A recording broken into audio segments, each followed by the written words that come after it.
कि महामहिम राज्यपाल जी के द्वारा 2 फरवरी को समवेत सदन में दिए गए भाषण पर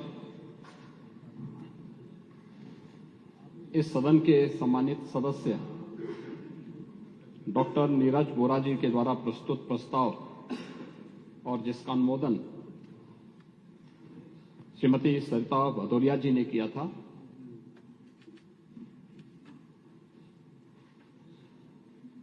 सत्ता पक्ष और विपक्ष के 100 से अधिक माननीय सदस्यों ने इस पूरी चर्चा में भाग लेने का कार्य किया है।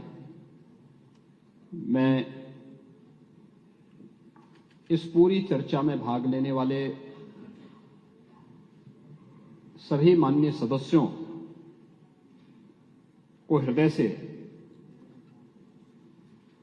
धन्यवाद देता हूं और महामहिम राज्यपाल जी के द्वारा प्रस्तुत इस अभिभाषण के प्रति उनके प्रति सादर आभार भी व्यक्त करता हूं।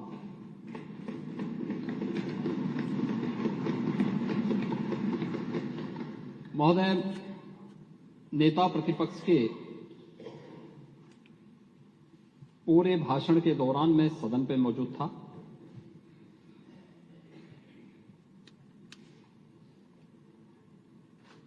लेकिन मुझे आश्चर्य हो रहा था कि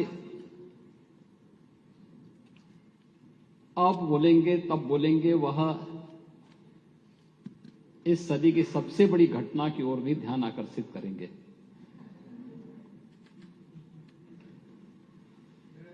लेकिन वे केवल ध्यान ही भटकाते रहे और जैसा कि अब तक होता रहा है, अब तक की परिपाटी उनकी रही है कि तथ्यों और तर्कों से नहीं बल्कि अपनी जबरन बातों को दोषों के मुंह पे थोपने का जो प्रयास इनके द्वारा अतीत में किया जाता रहा है, उसी प्रकार की बातें उन्होंने अपने भाषण के दौरान भी कही।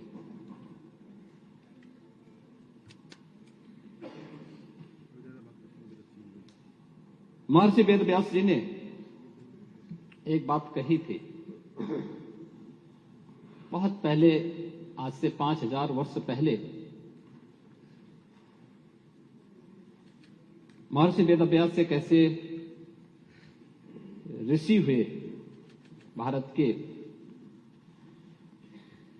जिन्होंने भारत की ज्ञान की पूरी परंपरा को, भारत की इस धरोहर को विस्तार देकर के संहिताबद्ध करते हुए भावी पीढ़ी के लिए संरक्षित करने का कार्य किया। और इसीलिए आज भी हम देखते होंगे कि महर्षि वेद व्यास के प्रति कृतज्ञता ज्ञापित करते हुए उनकी जयंती को हम गुरु पूर्णिमा के रूप में, सनातन हिंदू धर्म के गुरु के रूप में उनको मान्यता देते हैं। हमारे यहां कथा परंपराओं में जो पवित्र पीठ होता है वो व्यासपीठ इसी श्रद्धेय ऋषि के प्रति कृतज्ञता ज्ञापित करने के लिए होता है। उन्होंने एक बात कही थी, महाभारत काल के 8 पीढ़ियों को उन्होंने अपनी आंखों से देखा और उसका संरक्षण किया और उस समय के व्यवस्था को उभरते हुए उस राजवंश को भी देखा और महाभारत युद्ध के साक्षी भी वे बने थे। उन्होंने एक बात कही थी कि ऊर्ध्वबाहुर विरोमयेश न च कश्चित् शृणोति माम धर्मार्थ अर्थस्य कामस्य स किमर्थम न सेव्यते। महर्षि वेद व्यास ने एक बात कही थी महाभारत के में। उन्होंने कहा कि उनकी व्यथा थी कि मैं बाहें उठाकर लोगों को समझा रहा हूं कि धर्म से ही अर्थ और काम की प्राप्ति होती है, इसलिए क्यों नहीं धर्म के मार्ग पर चलते। पर कोई मेरी सुनता ही नहीं। ये केवल वेदव्यास की पीड़ा नहीं थी। 2014 के पहले पूरे देश की और 2017 के पहले पूरे उत्तर प्रदेश की भी यही पीड़ा थी।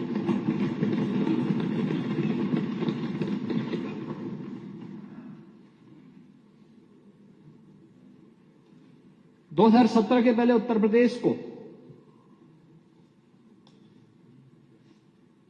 जिन लोगों ने 4-4 बार प्रदेश में शासन किया, एक लंबे समय तक सत्ता के सिंहासन पर विराजमान रहे, वो उत्तर प्रदेश को कहां लेके गए थे?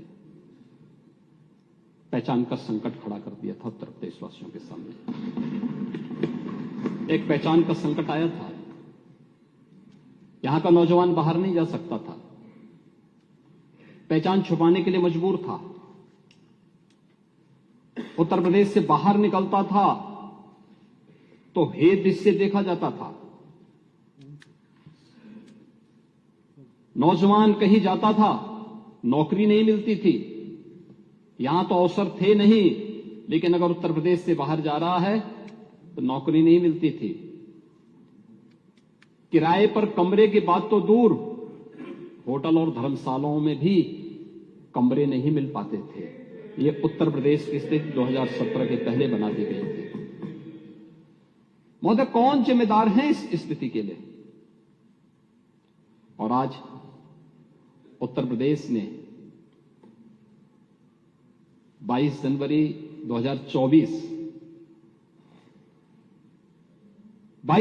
2024 की घटना को भी देखा है। पूरा देश अभिभूत था। पूरी दुनिया के अंदर हर वह व्यक्ति जो सत्य का पक्षधर है, न्याय का पक्षधर है, वह अभिभूत था, गौरवान्वित था। हर सनातन धर्मावलंबी की आंखों में आंसू थे,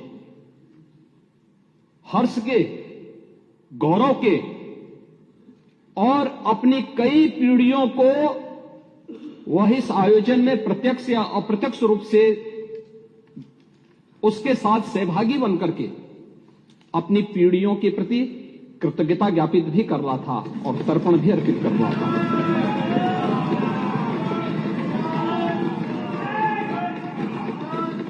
यह मेरा सौभाग्य है कि उस आयोजन में मैं प्रत्यक्ष रूप से था। वहां के वातावरण को मैं समझ सकता था। 25 करोड़ की उत्तर प्रदेश की आबादी और 140 करोड़ का हमारा देश, कमोवेश हर प्रदेश का प्रतिनिधित्व था, नेतृत्व वर्ग था। आदरणीय प्रधानमंत्री जी की उपस्थिति थी, पूज्य संतों के, आचार्यों की और समाज के हर तबके की उपस्थिति वहां पर मौजूद थी। अद्भुत वातावरण था, ऊर्जा से भरपूर था। और यही उत्तर प्रदेश, जैसे उत्तर प्रदेश के नौजवानों को देख करके उत्तर प्रदेश के नागरिकों के बारे में टिप्पणी होती थी, आज उस उत्तर प्रदेश जहां कोई आना नहीं चाहता था, आज देश और दुनिया का हर व्यक्ति उत्तर प्रदेश आने के लिए तैयार बैठा है। ये घटनाएं कैसे परिवर्तित करती हैं? और इसीलिए जब मैं इस सदन में मिला, पहले दिन जिस दिन दलीय नेताओं की बैठक थी, तो हर सदस्य के चेहरे पर एक आत्मसंतोष का भाव था। हो सकता है पार्टियां के अपने भेद हो सकते हैं, लेकिन मन में एक संतोष था कि जो हुआ है अयोध्या में अच्छा हुआ है।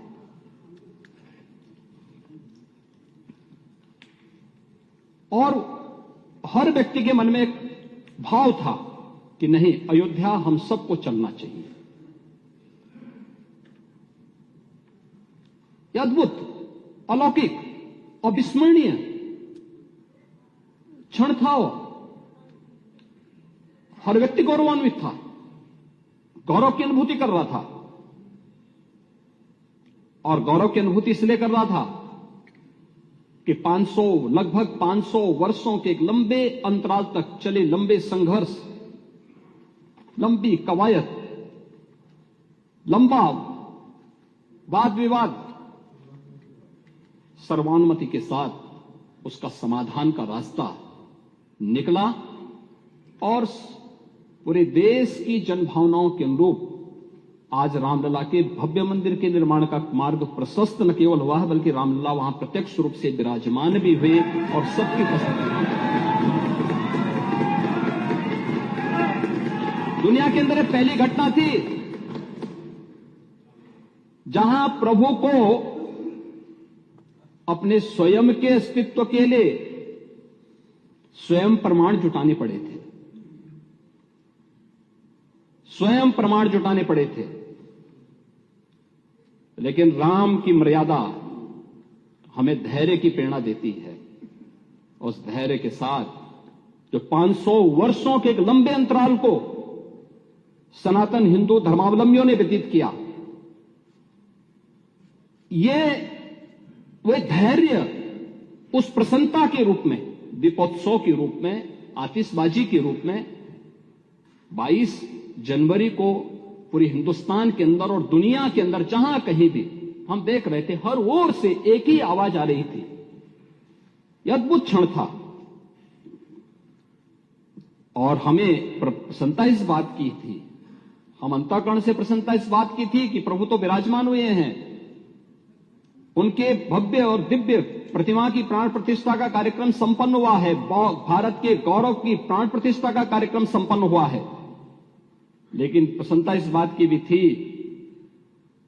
कि हमने वचन निभाया और मंदिर वहीं बनाया।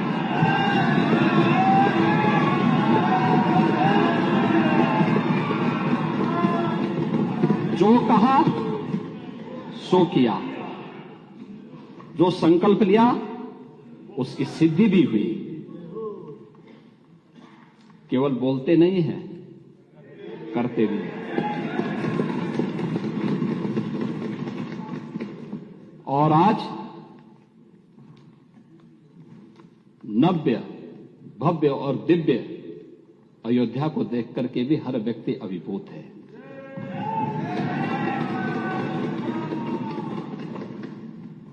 महोदय, कार्य बहुत पहले हो जाना चाहिए था।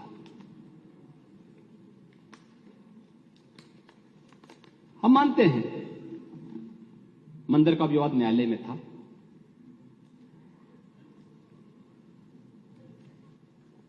लेकिन वहां की सड़कों को तो चौड़ा किया जा सकता था ना, वहां के घाटों का पुनरुद्धार किया जा सकता था, अयोध्या वासियों को बिजली की आपूर्ति की जा सकती थी, वहां स्वच्छता की व्यवस्था की जा सकती थी, वहां स्वास्थ्य की बेहतर सुविधाएं दी जा सकती थी, वहां एयरपोर्ट बनाया जा सकता था। विकास के इन कार्यों को किस मंशा के साथ रोका गया था? कौन सी मंशा थी कि अयोध्या का विकास ही अवरुद्ध कर दो, काशी का विकास ही अवरुद्ध कर दो, मथुरा वृंदावन के विकास को ही अवरुद्ध कर दो? महोदय, ये तो मुद्दा नियत का है।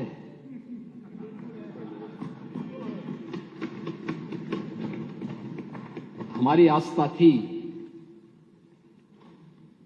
और नीति भी साफ थी और नियत भी बहुत स्पष्ट थी।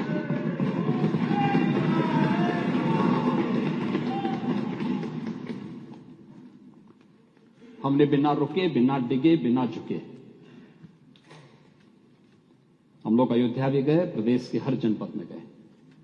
अगर मैं अयोध्या और काशी गया हूं तो नोएडा और बिजनौर भी गया हूं। अयोध्या को इसलिए अभिषिक्त कर दिया गया था कि वोट बैंक कट जाएगा, और नोएडा और बिजनौर इसलिए लोग नहीं जाते थे कि वहां से जाने पे कुर्सी से उतर जाएंगे। हमने कहा इन चारों जगह तो जरूर जाएंगे, इसलिए भी जाएंगे कि भाई अयोध्या इसलिए जाएंगे, हमारी आस्था का स्थल है।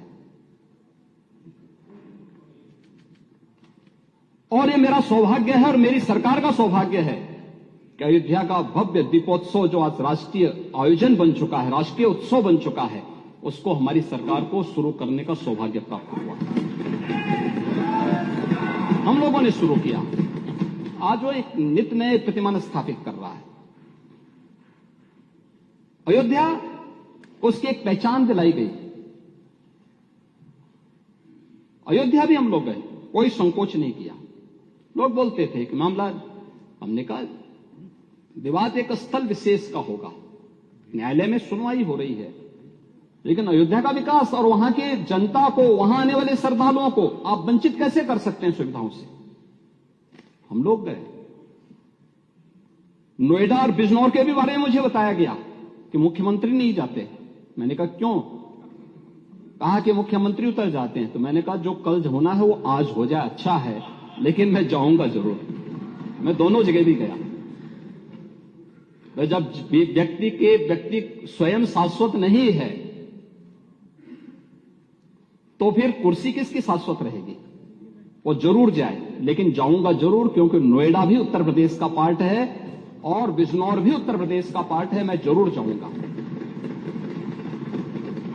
लेकिन हम लोगों ने कोई भेद नहीं किया। लेकिन महोदय, अयोध्या नगरी को प्रतिबंधों और कर्फ्यू के दायरे में जरूर लाया गया था पिछली सरकारों के समय।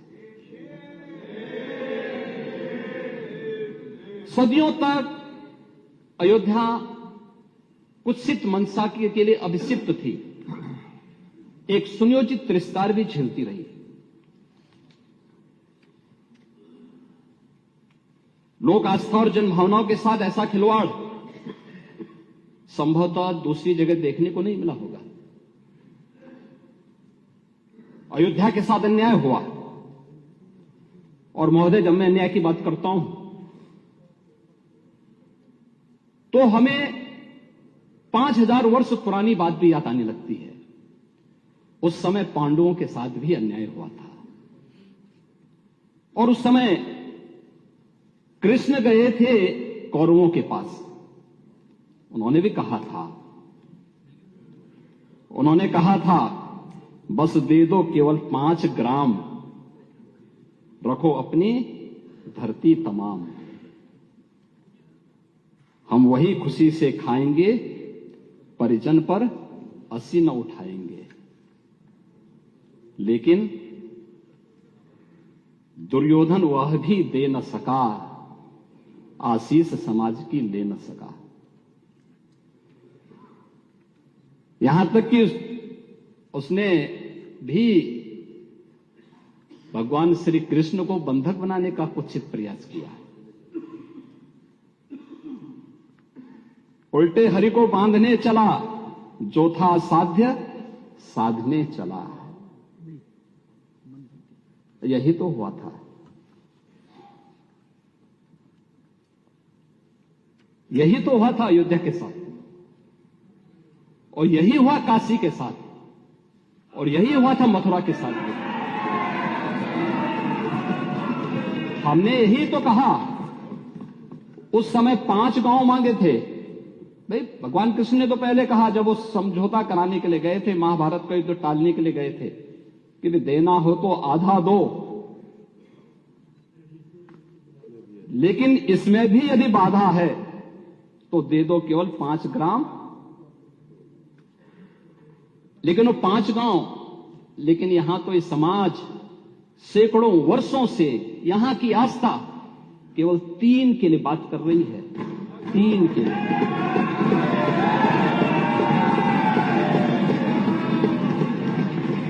वो 3 के लिए भी इसलिए वे विशिष्ट स्थल हैं, वे सामान्य नहीं है। ईश्वर की अवतरण की धरती है, असामान्य नहीं है। वो असामान्य यानी उसको एक सामान्य स्तर पर नहीं मान सकते, लेकिन एक जिद है, और उस जिद में जब राजनीतिक उसमें तड़का पड़ने लगता है और वोट बैंक बनाने की राजनीति होने लगती है, तो वहीं से फिर विवाद की स्थिति खड़ी होने लगती है। यानी लोक आस्था, भारत के अंदर लोक आस्था का अपमान हो, बहुसंख्यक समाज गिड़गिड़ाए, ये पहली बार देखने को मिला। दुनिया देख रही है, स्वतंत्र भारत में काम पहले होना चाहिए था, 1947 में प्रारंभ होना चाहिए था। और उस आस्था के लिए बार बार गुहार लगाता रहा। हमने तो केवल 3 जगह मांगी, अन्य जगहों के बारे में कोई मुद्दा नहीं था। अयोध्या के लिए, और देखिए अयोध्या का उत्सव लोगों ने देखा तो नंदी बाबा ने भी कहा, भाई हम काहे इंतजार करें,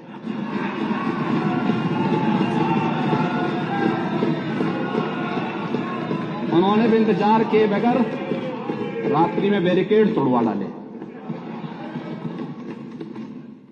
और हमारे कृष्ण कन्हैया कहां मानने वाले हैं।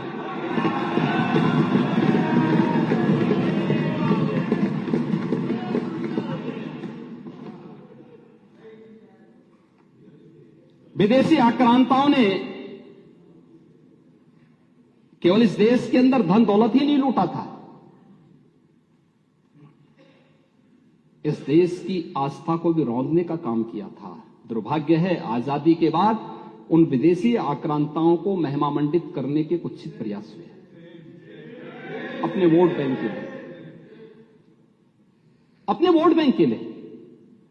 भारत का हर नागरिक, मुझे बहुत अच्छा लगा, मैंने एक दिन सुप्रीम कोर्ट की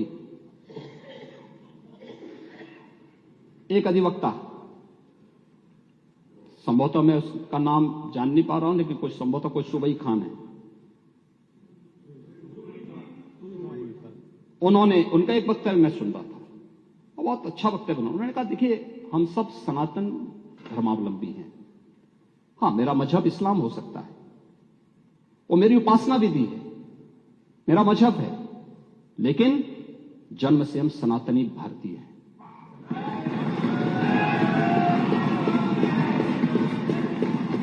ये बोलने में संकोच क्या, लेकिन यहां तो अपनी पहचान को और भारत की पहचान को ही समाप्त किया जाता है। हम महिमामंडन कर रहे हैं उन्हीं आक्रांताओं का जो भारत की लोक आस्था पर प्रहार करते थे, जन विश्वास को रौंदने का काम करते थे। भारत के महापुरुषों, भारत के वीर सेनानियों, भारत के आराध्य देवों को अपमानित करते थे, जिनके खिलाफ हमारे वीर सेनानी लड़े थे, महापुरुष लड़े थे। आज उन महापुरुषों को सम्मानित करने की बजाय हम उन आक्रांताओं को महिमामंडन करें, यह देश अब स्वीकार करने को तैयार नहीं है, कतई स्वीकार नहीं होगा। और तब भी दुर्योधन ने कहा था, सुच्याग्रम नेव दास्यामी बिना युद्धेन केशव, यानी सुई की नोक के बराबर भी जमीन नहीं दूंगा मैं, एक कृष्ण युद्ध के बगैर नहीं दूंगा। तो महाभारत का युद्ध तो होना ही होना था। क्या हुआ, पूरा कौरव पक्ष से ही स्वाहा हो गया, समाप्त।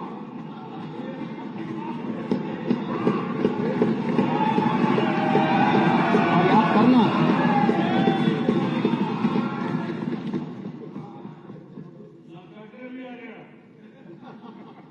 लाक्षागृह का तो अपना इतिहास है, लाक्षागृह का तो इतिहास है। पांडवों को संरक्षण देने वाला लाक्षागृह है। वहां के सारे प्रमाण इस बात को प्रदर्शित करते हैं और न्यायालय के इस फैसले का सम्मान होना चाहिए। महोदय, आज सदियों की प्रतीक्षा अयोध्या में दूर हुई। आज अयोध्या में इंटरनेशनल एयरपोर्ट है। 14 से 15 फ्लाइट अयोध्या से देश के अंदर अलग अलग स्थानों पर जा रही है। ये अयोध्या में प्रारंभ हुआ है। जो अयोध्या को पहले छूना नहीं चाहते थे, आज अयोध्या इंटरनेशनल एयरपोर्ट देने वाला देश का एक प्रमुख राज्य और देश के 4 इंटरनेशनल एयरपोर्ट के साथ उत्तर प्रदेश अपने 9 एयरपोर्ट को क्रियाशील कर चुका है और 10 और को हम क्रियाशील करने जा रहे हैं। अयोध्या में माता सबरी के नाम पर रसोई घर भी प्रारंभ हो गया है। क्या माता सबरी के अनुयायी पीडीए के हिस्से हैं या नहीं है? रेन बसेरा भी अयोध्या में बन गया है और ये निषाद राज के नाम पर बन गया है। क्या निषाद राज के अनुयायी पीडीए के पार्ट हैं या नहीं है? प्राचीन कुंडों का पुनरुद्धार हो रहा है। भरत कुंड, राम की मर्यादा, परिवार की मर्यादा, क्या परिवार की मर्यादा है? यहां तो पीडीए, हमारे डिप्टी सीएम ने कहा, पीडीए का मतलब है परिवार डेवलपमेंट अथॉरिटी। ब्रजेश जी ने अभी अपने उसमें कहा उनके पीडीए में और लोग हैं लेकिन चच्चू नहीं है। वो बेचारे हमेशा ठगे जाते हैं ऐसे। कब तक ये न्याय होगा पता नहीं। महाभारत को एक बार पढ़िए, महाभारत। हाँ, एकदम। आखिर परिवार के 3 सदस्यों के नाम थे, चच्चू के नाम क्यों नहीं था?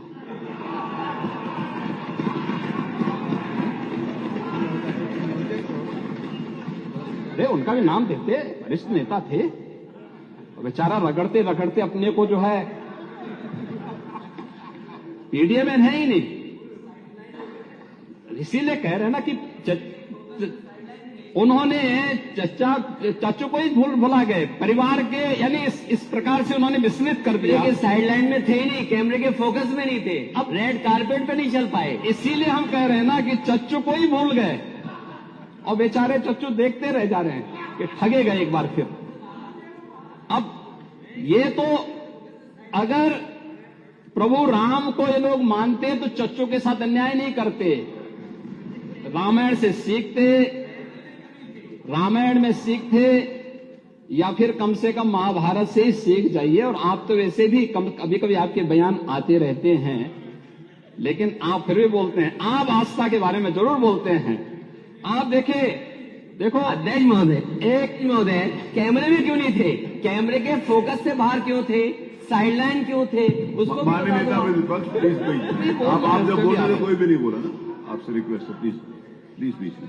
महोदय, आज अयोध्या की पौराणिकता के साथ साथ वैदिक रामायण सिटी के रूप में तो अयोध्या का विकास हो ही रहा है, लेकिन भौतिक विकास की एक भव्य और दिव्य अयोध्या हम सबको मिल रही है।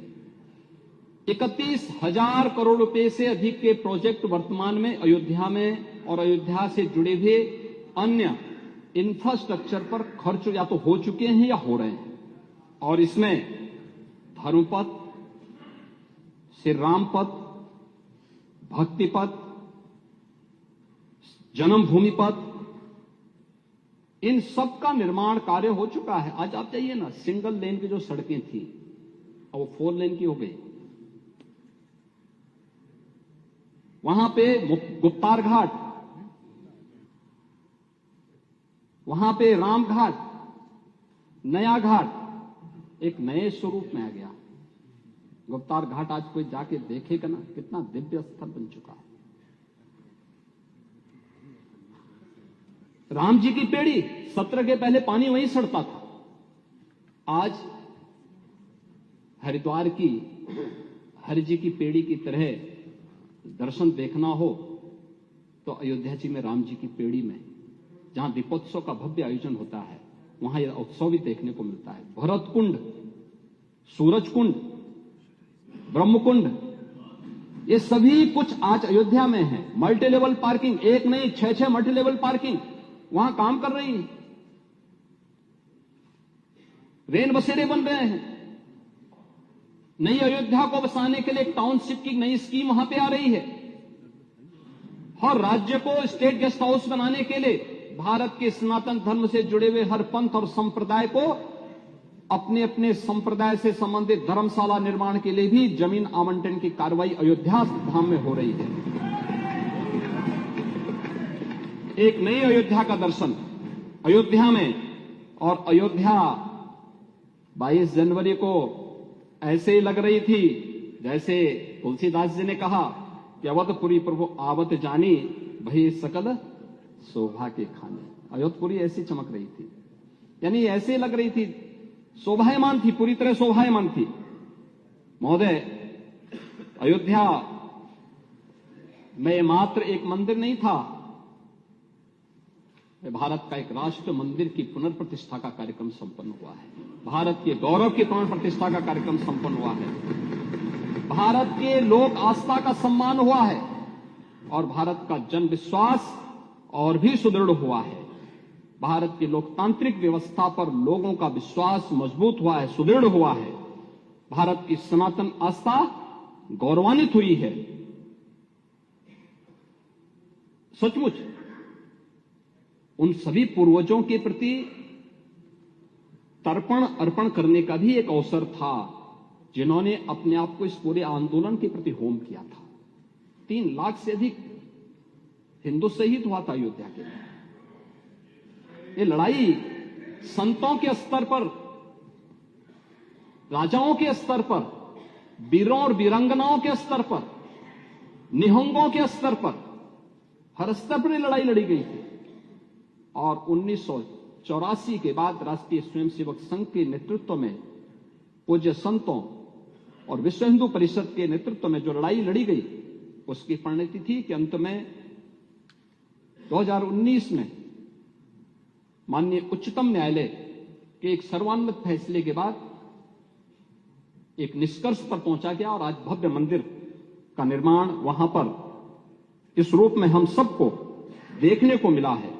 और हम सब सौभाग्यशाली हैं कि 500 वर्षों के इस लंबे अंतराल की वर्तमान पीढ़ी सौभाग्यशाली है, जो अवधपुरी में प्रभु के इस भव्य और दिव्य नव्य मंदिर के निर्माण कार्य को उसका साक्षी बनी है।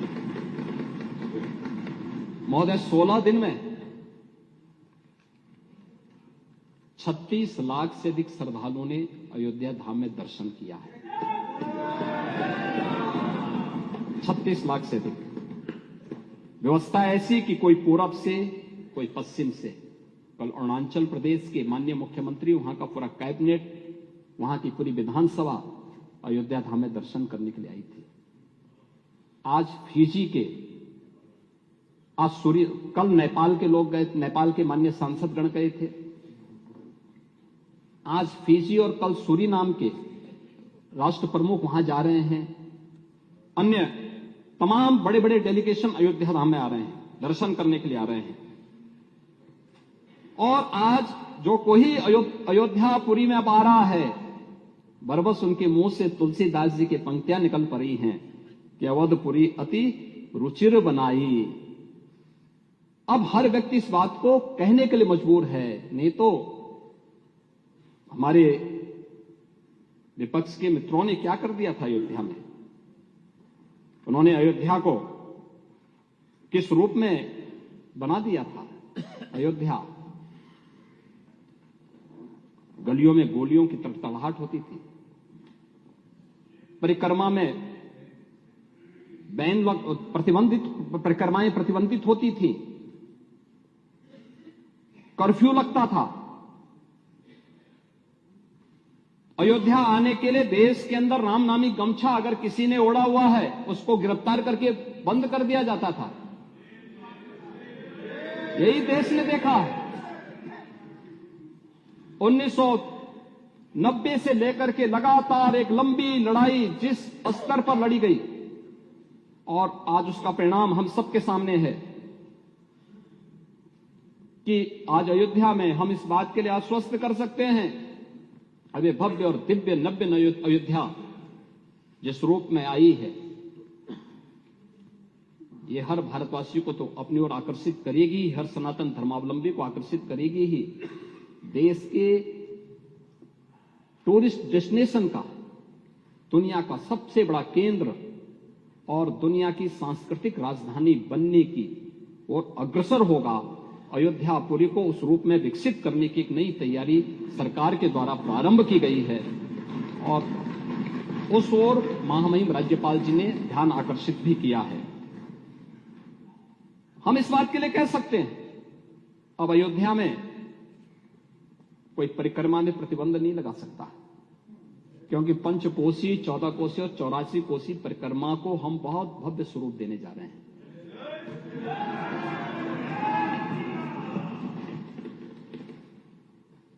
महोदय, वहां पे कोई कर्फ्यू नहीं लगाएगा।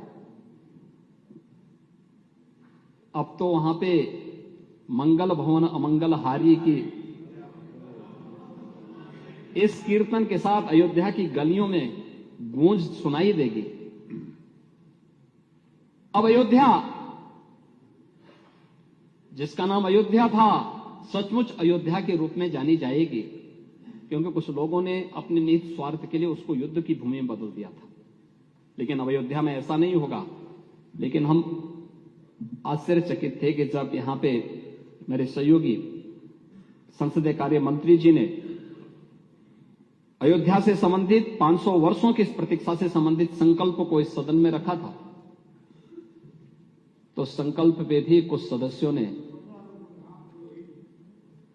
विरोध में अपना विरोध व्यक्त करने का प्रयास किया था। मौजूद पूरा देश आह्लादित हो,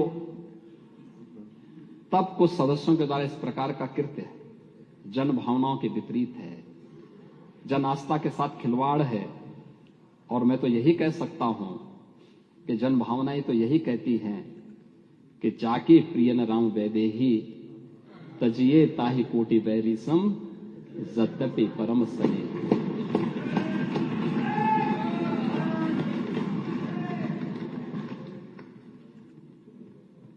तब कर्फ्यू का सन्नाटा था, आज अयोध्या मंगल भवन अमंगलहारी की ध्वनि से गुंजायमान हो रही है। तब की सरकार ने अयोध्या की उपेक्षा की थी और आज हमसे पूरा भारत एक नई अपेक्षा रखता है। और उस नई अपेक्षा के साथ आज अयोध्या आप सबको भी अयोध्या के लिए प्रभु के दर्शन करने के लिए आमंत्रित करती है। सभी को, पूरे सदन को, मान्य सदन को। और वो तो सबके हैं, वो तो भक्त वत्सल हैं, सबके हैं।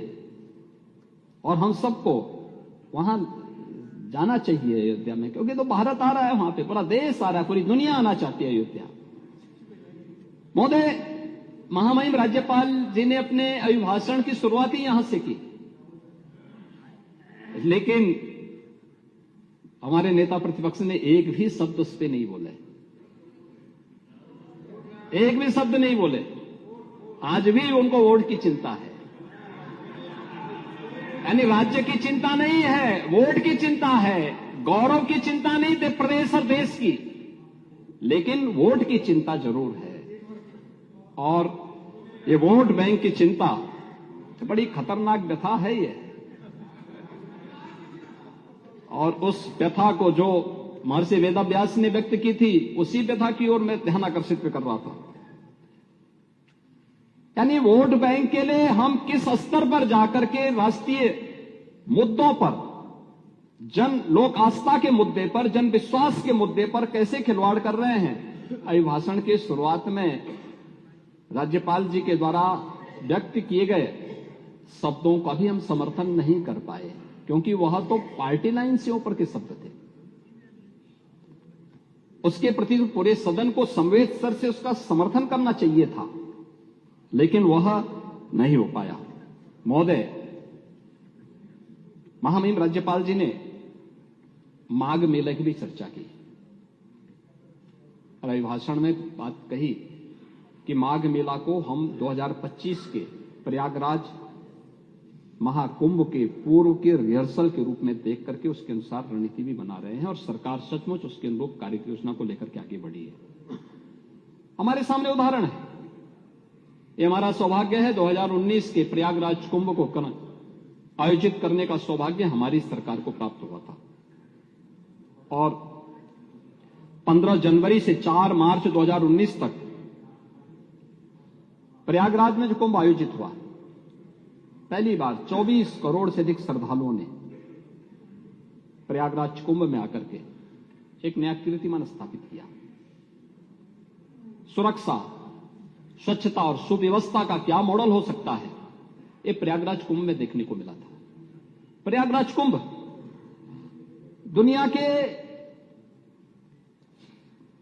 100 से अधिक देशों के एम्बेसडर्स वहां आए थे, हाई कमिश्नर्स वहां आए थे। इतने बड़े जमावड़े को देख करके, इतने बड़े श्रद्धालुओं के समूह को देख करके अभिभूत थे। तमाम देशों के राष्ट्राध्यक्ष आए थे। आदरणीय प्रधानमंत्री जी के मार्गदर्शन में जो वहां व्यवस्था बनाई गई थी, सबने उसकी सराहना की। और मौनी अमावस्या के दिन 5 करोड़ श्रद्धालुओं ने प्रयागराज में संगम तट पर स्नान किया था। पहली बार आजादी के बाद प्रयागराज में अक्षय वट का दर्शन श्रद्धालुओं के लिए खोला गया। सरस्वती कूप के दर्शन श्रद्धालुओं ने किए। ये प्रयागराज के अंदर ये दृश्य भी हर व्यक्ति देख करके अभिभूत था।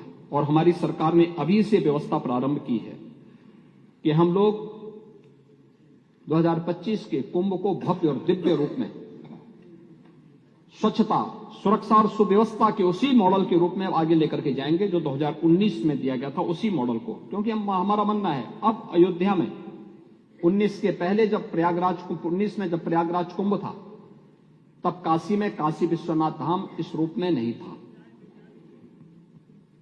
मां विंध्यवासिनी का धाम इस रूप में नहीं था। चित्रकूट इस रूप में नहीं था। अयोध्या धाम इस रूप में नहीं था। नैमिषारण्य इस रूप में नहीं था। और ये डबल इंजन सरकार का सौभाग्य है कि आज एक नई काशी के दर्शन हम काशी विश्वनाथ धाम के माध्यम से करते हैं। अब काशी, कितने लोग काशी में आ गए, बड़ी संख्या में। मैं वो भी आंकड़े आपको दूंगा कि कितना लाभ यूपी को हो रहा है। इसलिए हम लोगों का अनुमान है कि 2025 के प्रयागराज कुंभ में 19 के कुंभ की तुलना में उसके 1.5 से 2 गुना श्रद्धालु प्रयागराज में आएगा। उसके अनुसार उस प्रकार की अवस्थापना सुविधा, उस प्रकार का उसका विस्तार और ये सभी सुविधाएं हम लोग वहां पर उपलब्ध करवाएंगे। और उसके लिए अभी से हमारी तैयारी चल रही है। 9 आरओबी बनाने गए हैं। नया सिविल टर्मिनल का कार्य भी वहां पर किया गया। 250 से अधिक सड़कों के चौड़ीकरण और उनके सुदृढ़ीकरण का कार्य भी संपन्न हुआ। 1,14,500 से अधिक शौचालयों का निर्माण हुआ। और इस वर्ष भी मुझे बताते हुए प्रसन्नता है कि माघ मेला जो चल रहा है, पहला स्नान संक्रांति के दिन हुआ और अब तक लगभग 40 लाख श्रद्धालु संगम में स्नान कर चुके हैं इस माघ मेला के दौरान भी। महोदय, आज भारत जिस सांस्कृतिक पुनर्जागरण के एक नए दौर में प्रवेश किया है, इसमें अयोध्या का दीपोत्सव भी, ब्रज का रंगोत्सव भी, काशी की देव दीपावली भी पूरे देश के अंदर अपनी पहचान बना रही है। अयोध्या जी तीर्थ विकास परिषद, देवपाटन तीर्थ विकास परिषद, ब्रज तीर्थ विकास परिषद, विंध्यधाम तीर्थ विकास परिषद, सुख तीर्थ विकास परिषद, चित्रकूट धाम तीर्थ विकास परिषद, नैमिष धाम तीर्थ विकास परिषद, ये सभी गठित करके इन सभी धार्मिक और आध्यात्मिक केंद्रों के सुनियोजित विकास को, उनके भौतिक, उनके आध्यात्मिक, उनके धार्मिक विकास को एक व्यवस्थित तरीके से आगे बढ़ाने का कार्य सरकार कर रही है। काशी विश्वनाथ धाम कॉरिडोर का निर्माण कार्य पूरा हो चुका है। मां अन्नपूर्णा की प्रतिमा 100 वर्ष के बाद फिर से काशी विश्वनाथ धाम में वहां पर पुनर्स्थापित हो चुकी है। सोकर क्षेत्र के विकास आदि के कार्य भी सरकार ने प्रारंभ किए हैं। कहीं रामायण पथ का काम, कहीं बौद्ध परिपथ का कार्य, आध्यात्मिक परिपथ का कार्य, शक्ति परिपथ का कार्य और ब्रज परिपथ का, बुंदेलखंड परिपथ और महाभारत परिपथ के कार्य को भी उत्तर प्रदेश का पोटेंशियल है। इन सब पर सरकार व्यवस्थित तरीके से कार्य कर रही है। और इसका परिणाम क्या है कि पिछले वर्ष 6 करोड़ यानी लगभग 6.5 करोड़ श्रद्धालु अकेले काशी विश्वनाथ धाम का दर्शन किया है गत वर्ष अकेले काशी में। मथुरा वृंदावन में 6 करोड़ से अधिक लोगों ने दर्शन किया। नैमिषारण्य में 10 लाख श्रद्धालु आए और सरकार के जो अन्य फोकस सेक्टर रहे हैं, बुंदेलखंड में 2 करोड़ 55 लाख श्रद्धालुओं ने, बुद्धिस्ट सर्किट में लगभग 30 लाख टूरिस्ट ने और सुख तीर्थ में भी लगभग 10 लाख श्रद्धालु अलग अलग समय में आकर के उन्होंने वहां की बदलते हुए नए प्रवेश में अपने आप को सुरक्षित भी और नए भारत के एक नए उत्तर प्रदेश में उन्होंने कुछ नया अनुभव किया है। हम बुंदेलखंड के जो किले हैं, उत्तर प्रदेश के जितने ऐतिहासिक पृष्ठभूमि से जुड़े हुए ऐसे स्थल हैं, इन सब के भी व्यवस्थित विकास को लेकर के सरकार कार्य कर रही है और बहुत शीघ्र इनको भी हम लोग टूरिस्ट के हेरिटेज टूरिज्म के एक नए डेस्टिनेशन के रूप में विकसित करने की कार्रवाई को तेजी के साथ आगे बढ़ाने जा रहे हैं। और इसी का परिणाम है, सरकार के द्वारा, डबल इंजन सरकार के द्वारा किए गए प्रयास का परिणाम है कि आज 17 के पहले जो उत्तर प्रदेश टूरिज्म में देश के अंदर कहीं नहीं था, आज वह नंबर 1 पर है। उत्तर प्रदेश नंबर 1 पर देश के अंदर। ये केवल टूरिज्म का विकास नहीं है, लाखों लोगों के लिए, लाखों नौजवानों के लिए एक नौकरी और रोजगार की संभावनाओं को विकसित करने वाला क्षेत्र सर्विस सेक्टर है। इसमें अलग अलग लोगों को तमाम प्रकार की नौकरियां और रोजगार के अवसर भी उपलब्ध हो रहे हैं। उत्तर प्रदेश की इकोनॉमी में इसके माध्यम से बढ़ोतरी हो रही है और उत्तर प्रदेश ने जिस इस कार्य को आगे बढ़ाने का काम किया है, आज उसी का परिणाम है कि उत्तर प्रदेश ने जो सुशासन के लक्ष्यों को प्राप्त करने का प्रयास किया है, अभिभाषण में उसका भी उल्लेख महामहिम राज्यपाल जी ने किया है। महोदय, वर्तमान में जो डबल इंजन की सरकार कार्य कर रही है, स्वाभाविक रूप से स्पीड भी डबल होगी और परिणाम भी उसके डबल से अधिक देखने को मिल रहे हैं। और खासतौर पर हम लोगों ने इस चीज को देखा है कि आज जब हम अमृत काल में उसके परिणामों को देख रहे हैं तो वो सब हमको अभिभूत करते हैं। प्रधानमंत्री मोदी जी ने आजादी के अमृत महोत्सव के मुख्य समारोह को संबोधित करते हुए देशवासियों से पंच प्रण के संकल्प के साथ आगे बढ़ने की बात की। इन पंच प्रण को किस रूप में हम लोग जमीनी धरातल पर उतारने का काम कर रहे हैं, आज चाहे वह डिजिटल इंडिया के माध्यम से सुशासन के लक्ष्यों को प्राप्त करने की दिशा में जो प्रयास प्रारंभ किए गए हैं, उसे प्राप्त करने के लिए जो सुधार, टेक्नोलॉजी का उपयोग, शासन की कार्य पद्धति में ट्रांसपेरेंसी और जो सरकार के स्तर पर डायलॉग प्रारंभ किया गया है, इसमें हमने प्रदेश में मुख्यमंत्री कमांड सेंटर और सीएम डैशबोर्ड की स्थापना के माध्यम से प्रदेश की हर एक जनपद को होने वाले हर कार्य की, हर गतिविधि की एक सतत निगरानी करने के लिए, उसकी मॉनिटरिंग के लिए हम लोगों ने इस कार्य को प्रारंभ किया है।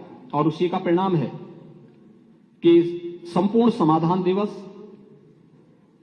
थाना दिवस, सीएम हेल्पलाइन और आईजीआरएस पोर्टल के जो हमारे प्लेटफॉर्म्स हैं, 4,77,90,000 से अधिक मामले इसमें दर्ज होते हैं और इसमें मेरिट के आधार पर 4,74,00,000 यानी 75 लाख से अधिक मामलों का मेरिट के आधार पर निस्तारण का कार्य भी संपन्न हुआ है। महोदय, उत्तर प्रदेश के सुशासन के लक्ष्यों को प्राप्त करने में प्रदेश की कानून व्यवस्था ने बड़ी भूमिका का निर्वहन किया। इसके लिए प्रदेश को, शासन को पूरे प्रदेश के अंदर सुरक्षा का एक बेहतर वातावरण बनाना पड़ा। जीरो टॉलरेंस की नीति अपनानी पड़ी। हमारी जीरो टॉलरेंस की नीति से बहुत सारे लोगों को थोड़ा बुरा लगता है, क्योंकि जिन लोगों की आदतें खराब थी तो उन लोगों को कानून के रास्ते पर लाने में थोड़ा कठिनाई तो ही होगी, तो उनकी चिड़चिड़ाहट कभी देखने को मिलती है। लेकिन इसके लिए हमने पुलिस में भी रिफॉर्म किए, भर्ती की प्रक्रिया को आगे बढ़ाया, उनकी ट्रेनिंग को अपग्रेड किया। 7 पुलिस कमिश्नरेट लखनऊ, गौतम बुद्ध नगर, कानपुर, वाराणसी, आगरा, गाजियाबाद और प्रयागराज में इस व्यवस्था को लागू किया। 75 जनपदों में साइबर सेल के थाने स्थापित करने की कार्रवाई को अंतिम रूप दिया। साइबर क्राइम मुख्यालय लखनऊ पर एडवांस साइबर फॉरेंसिक लैब, 18 क्षेत्रीय थानों में बेसिक साइबर फॉरेंसिक लैब और 75 जनपदों में साइबर क्राइम थानों की स्थापना की कार्रवाई को भी हम लोगों ने प्रारंभ किया। और उत्तर प्रदेश फॉरेंसिक इंस्टीट्यूट की स्थापना भी लखनऊ में की है, जिसमें सत्र भी प्रारंभ हो चुका है। उनका फर्स्ट सेशन इसी वर्ष प्रारंभ हुआ है। 1,55,600 से अधिक पुलिस कार्मिकों की भर्ती संपन्न की है, जिनमें से 22,670 केवल महिला कार्मिक है। 68,600 से अधिक पदों पर भर्ती की प्रक्रिया वर्तमान में प्रचलित है। और इस दौरान हम लोगों ने पुलिस प्रशिक्षण के केंद्रों की क्षमता को भी लगभग 3 गुना किया है।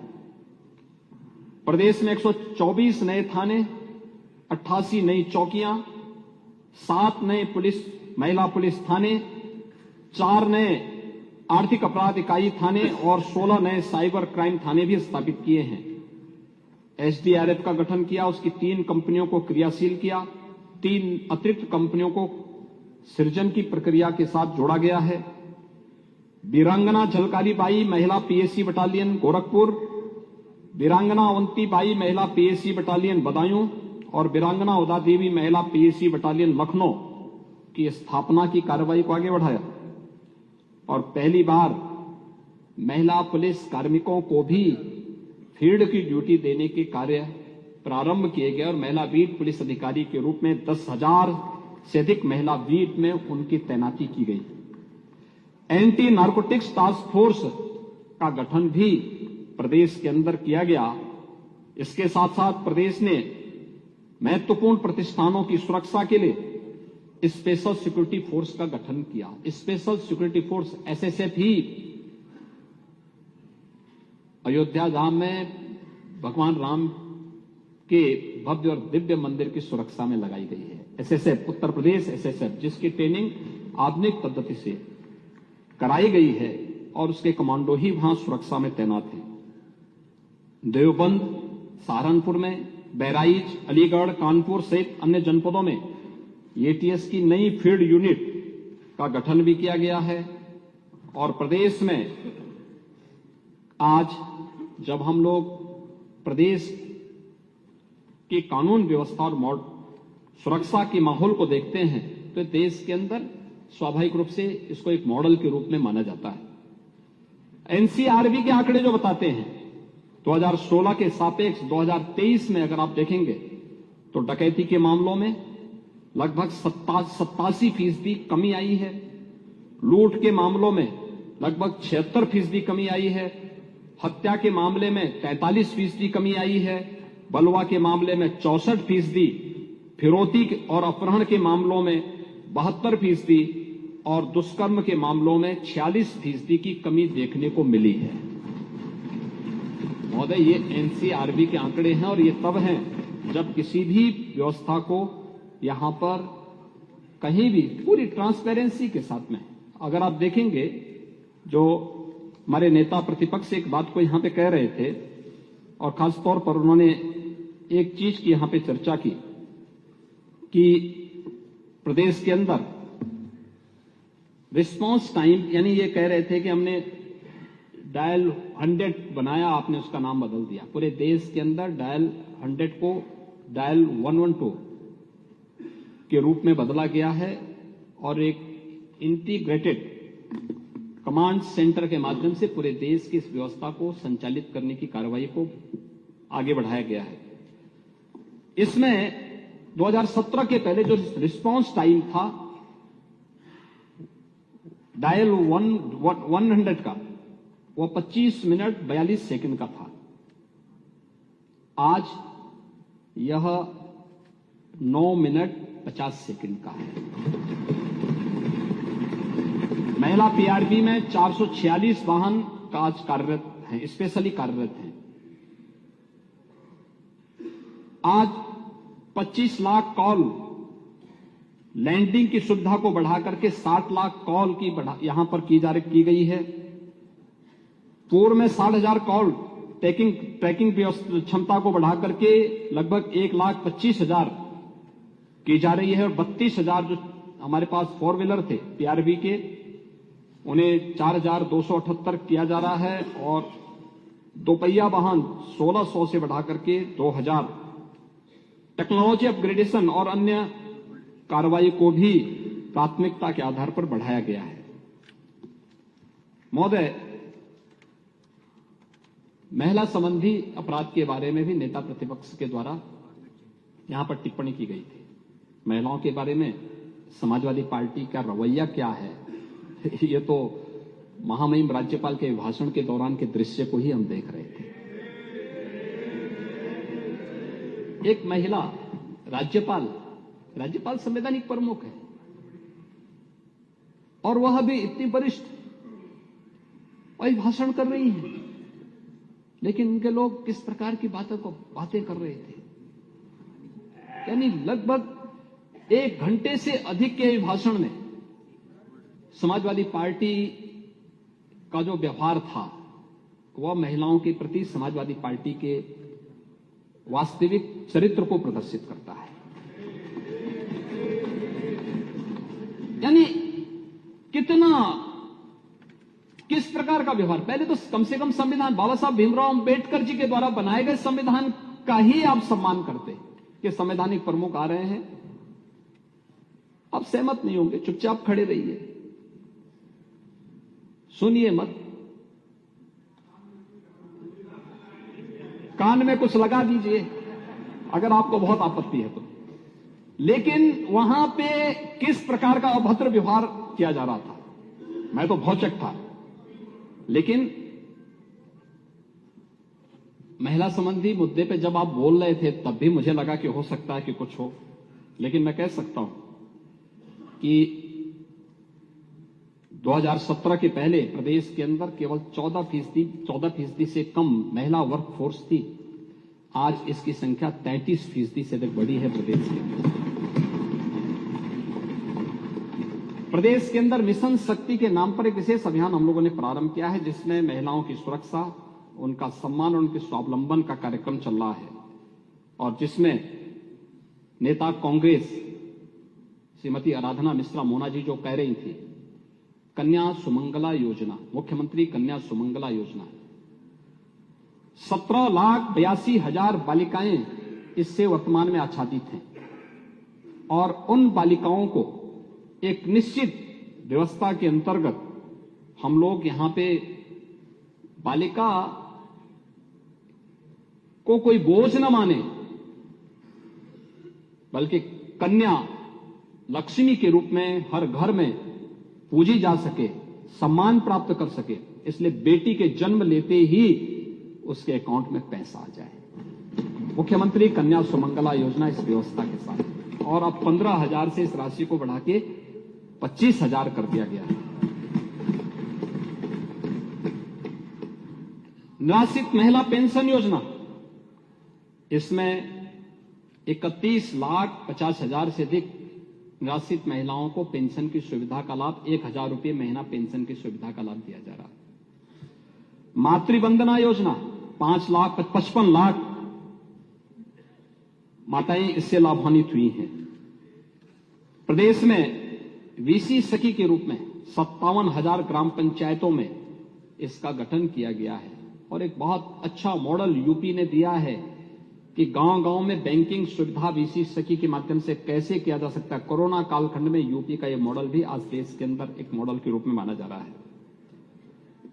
पुलिस में भर्ती तो आपने देखा ही कि हमने 20% महिलाओं के लिए वहां पे व्यवस्था बनाई है महिला स्वयंसेवी समूह के माध्यम से लगभग 1 करोड़ महिलाएं वर्तमान में जुड़ करके स्वावलंबन की ओर अग्रसर हो रही हैं। मुख्यमंत्री सामूहिक विवाह योजना के अंतर्गत 3 लाख से अधिक बेटियों की शादी अब तक संपन्न हो चुकी है, जिसमें 51,000 रुपए हर बेटी को उपलब्ध कराया जा रहा है, शादी के लिए उपलब्ध कराया जा रहा है। महोदय, उत्तर प्रदेश के अंदर पिछले 7 वर्ष के अंदर जो इंफ्रास्ट्रक्चर में भी वृद्धि हुई है, ये थल में भी हुआ है, नभ में भी हुआ है और जल में भी हुआ है। पूर्वांचल एक्सप्रेसवे और बुंदेलखंड एक्सप्रेसवे ये क्रियाशील हो चुकी है। गोरखपुर लिंक एक्सप्रेसवे बहुत शीघ्र बनकर के तैयार होने जा रही है। बलिया लिंक एक्सप्रेसवे पर काम तेजी के साथ आगे बढ़ चुका है। चित्रकूट लिंक एक्सप्रेसवे की कार्रवाई को हम आगे बढ़ा रहे हैं और प्रयागराज कुंभ के पहले हमारा प्रयास है कि गंगा एक्सप्रेसवे को भी हम चालू कर सकें।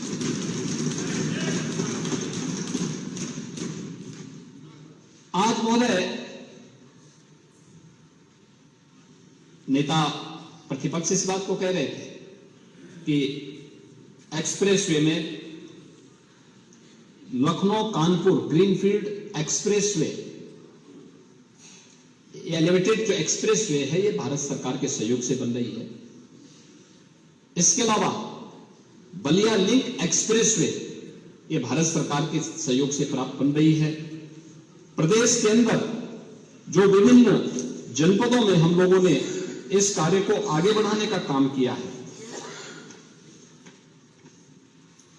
लगभग 4 लेन की 1235 ऐसे प्रोजेक्ट हैं जिसको पिछले 7 वर्ष के अंदर आगे बढ़ाया गया है और जो ये बेहतरीन कनेक्टिविटी प्रदेश के अंदर, यहां पर प्रदेश के अंदर संपन्न हुई है।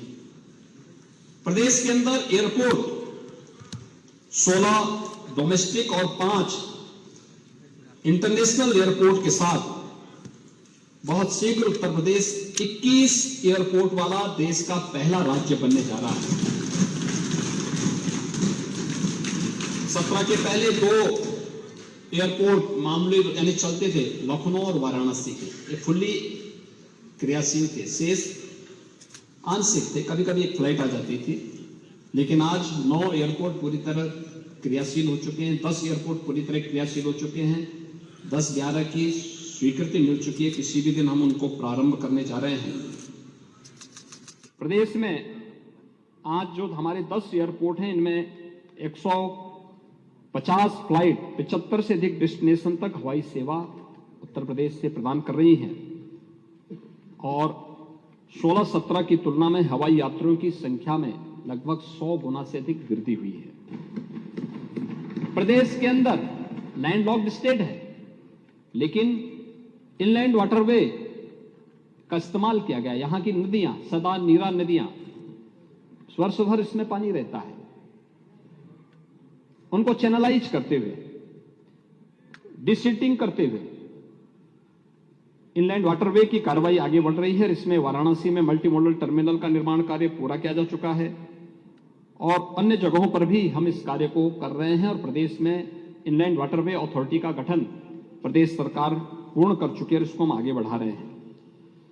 लखनऊ हरदोई के बीच में 1000 एकड़ क्षेत्रफल में से अधिक क्षेत्रफल में एक पीएम मेगा टेक्सटाइल पार्क के गठन के निर्माण की कार्रवाई को हम तेजी के साथ आगे बढ़ा रहे हैं और ये प्रदेश के अंदर इंफ्रास्ट्रक्चर के लिए आज देश का सबसे बड़ा रेल नेटवर्क हमारे पास है। डेडिकेटेड फ्रेट कॉरिडोर देश के अंदर सर्वाधिक लाभ उत्तर प्रदेश को प्राप्त होने जा रहा है। ये सभी कार्य उत्तर प्रदेश आज दिशा में आगे बढ़ रहा है। उत्तर प्रदेश अब बिजनेस हब और निवेश का एक ड्रीम डेस्टिनेशन भी बन चुका है। महोदय, अगर कानून व्यवस्था अच्छी हो, सरकार की नीयत साफ हो, ट्रांसपेरेंट पॉलिसी हो, तो हर व्यक्ति आना चाहता है। देश और दुनिया आपकी ओर आना चाहेगी और आज उसी का परिणाम है कि जब हम लोगों ने ग्लोबल इन्वेस्टर समिट 2023 आयोजित किया था लगभग 40 लाख करोड़ रुपए के निवेश प्रस्ताव प्राप्त हुए थे। और मैं नेता प्रतिपक्ष को और दलीय जितने भी हमारे नेता विरोधी पक्ष में अलग अलग हैं, सभी सहयोगी दलों से मैं कहूंगा 19 फरवरी को, इसी 19 फरवरी को आदरणीय प्रधानमंत्री जी के कर कमलों से इनमें से 10 लाख करोड़ रुपए से अधिक के निवेश प्रस्ताव को ग्राउंड ब्रेकिंग हम लोग कराने जा रहे हैं, इसी लखनऊ में आयोजन करने जा रहे हैं। ये 10 लाख करोड़ रुपए के निवेश के प्रस्ताव उत्तर प्रदेश में पहली बार उनका भूमि पूजन का कार्यक्रम संपन्न होगा। और पिछली उस समय रिपोर्ट भी आपके सामने हम लोग पढ़ेंगे कि पिछले निवेश से कितने नौकरियां लगी हैं, कितने नए रोजगार के सृजन हुए हैं और उत्तर प्रदेश में इसका क्या असर पड़ा है। ये आपने अगर संभवतः इकोनॉमिक टाइम्स की ये रिपोर्ट 3 फरवरी की पढ़ी होती, जिसमें उन्होंने तमिलनाडु के तिरुपुर जिले की एक बात लिखी थी, पढ़ी होगी ना, जिसमें उन्होंने इस बात को कहा था कि वहां पे उत्तर प्रदेश के 2 लाख से अधिक लोग काम करते थे और पिछले 7 वर्ष के अंदर उत्तर प्रदेश के अंदर निवेश का जो माहौल बना, जो नए उद्योग आए, आज उनमें से 60,000 से अधिक लोग वापस यूपी में जा चुके हैं, जिनको यूपी में ही काम मिल चुका है। ये नया उत्तर प्रदेश है और इस नए उत्तर प्रदेश की इस गाथा को आपको भी स्वीकार करना चाहिए। और इसमें आप यहाँ के सीएम रहे हैं, वो ठीक है, बहुत से के तो उसमें सभी लोगों ने प्रश्न आप पे खड़ा कर दिया है। जब चाचा ही आप पे आशीर्वाद नहीं बरसा रहे हैं तो औरों का आशीर्वाद क्या मिल पाएगा।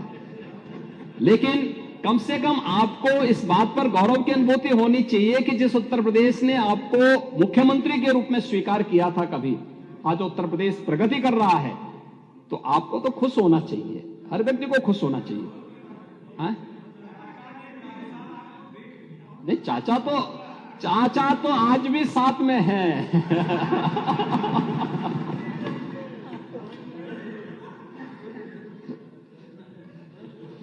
तो चाचा तो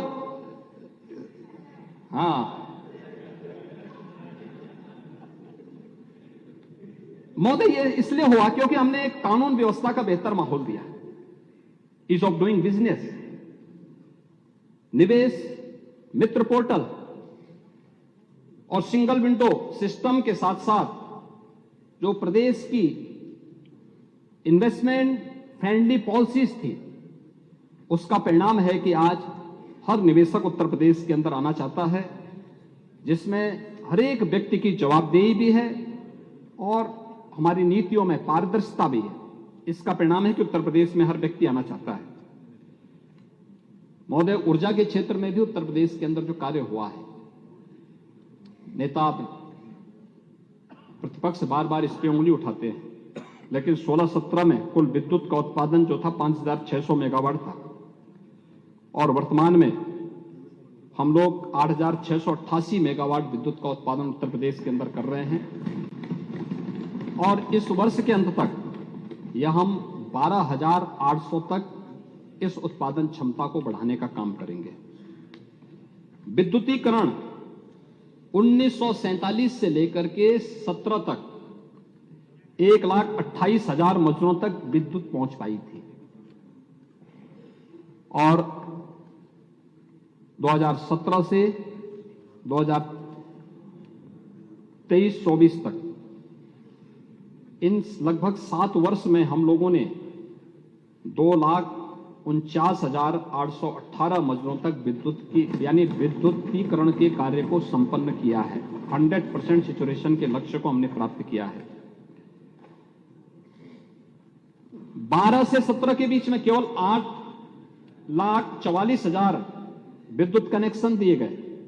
17 से अब तक 1,65,00,000 विद्युत के कनेक्शन उपलब्ध करवाए गए, यानी 20 गुना है।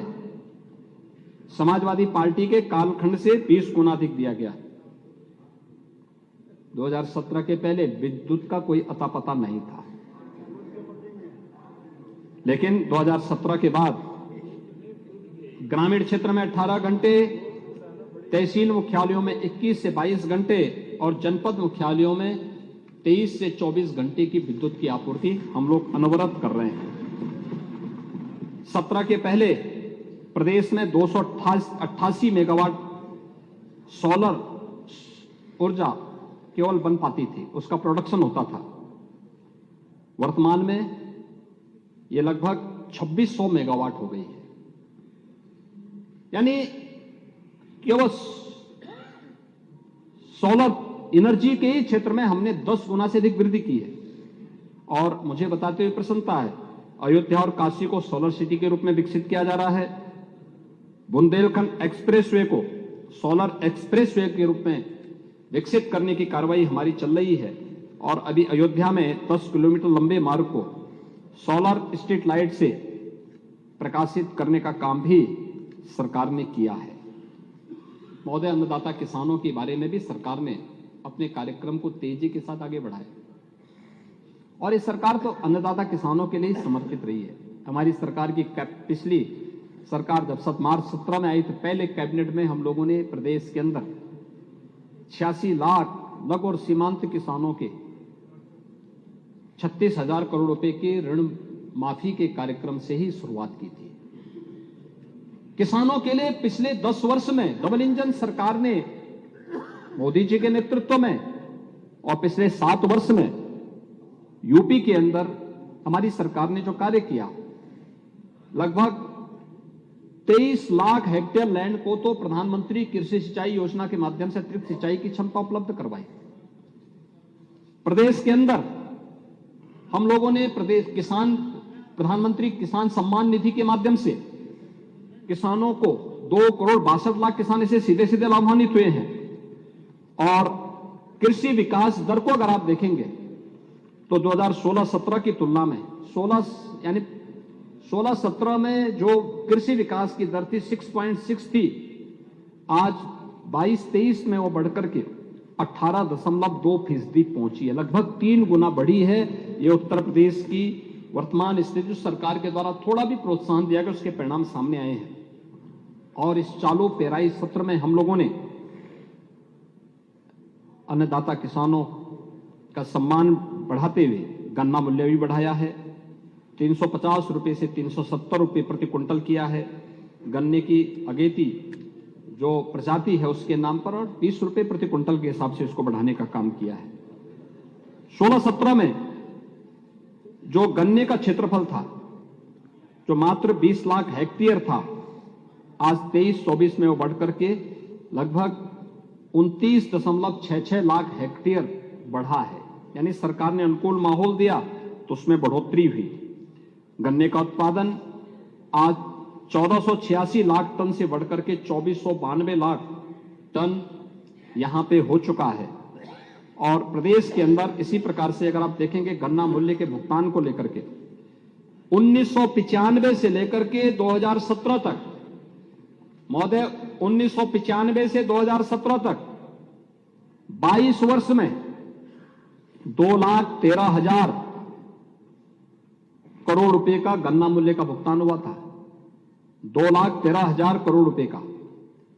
और जनवरी 24 तक हमारी सरकार आने के बाद हम लोगों ने अब तक 2,33,793 करोड़ रुपए का गन्ना मूल्य का भुगतान किया है।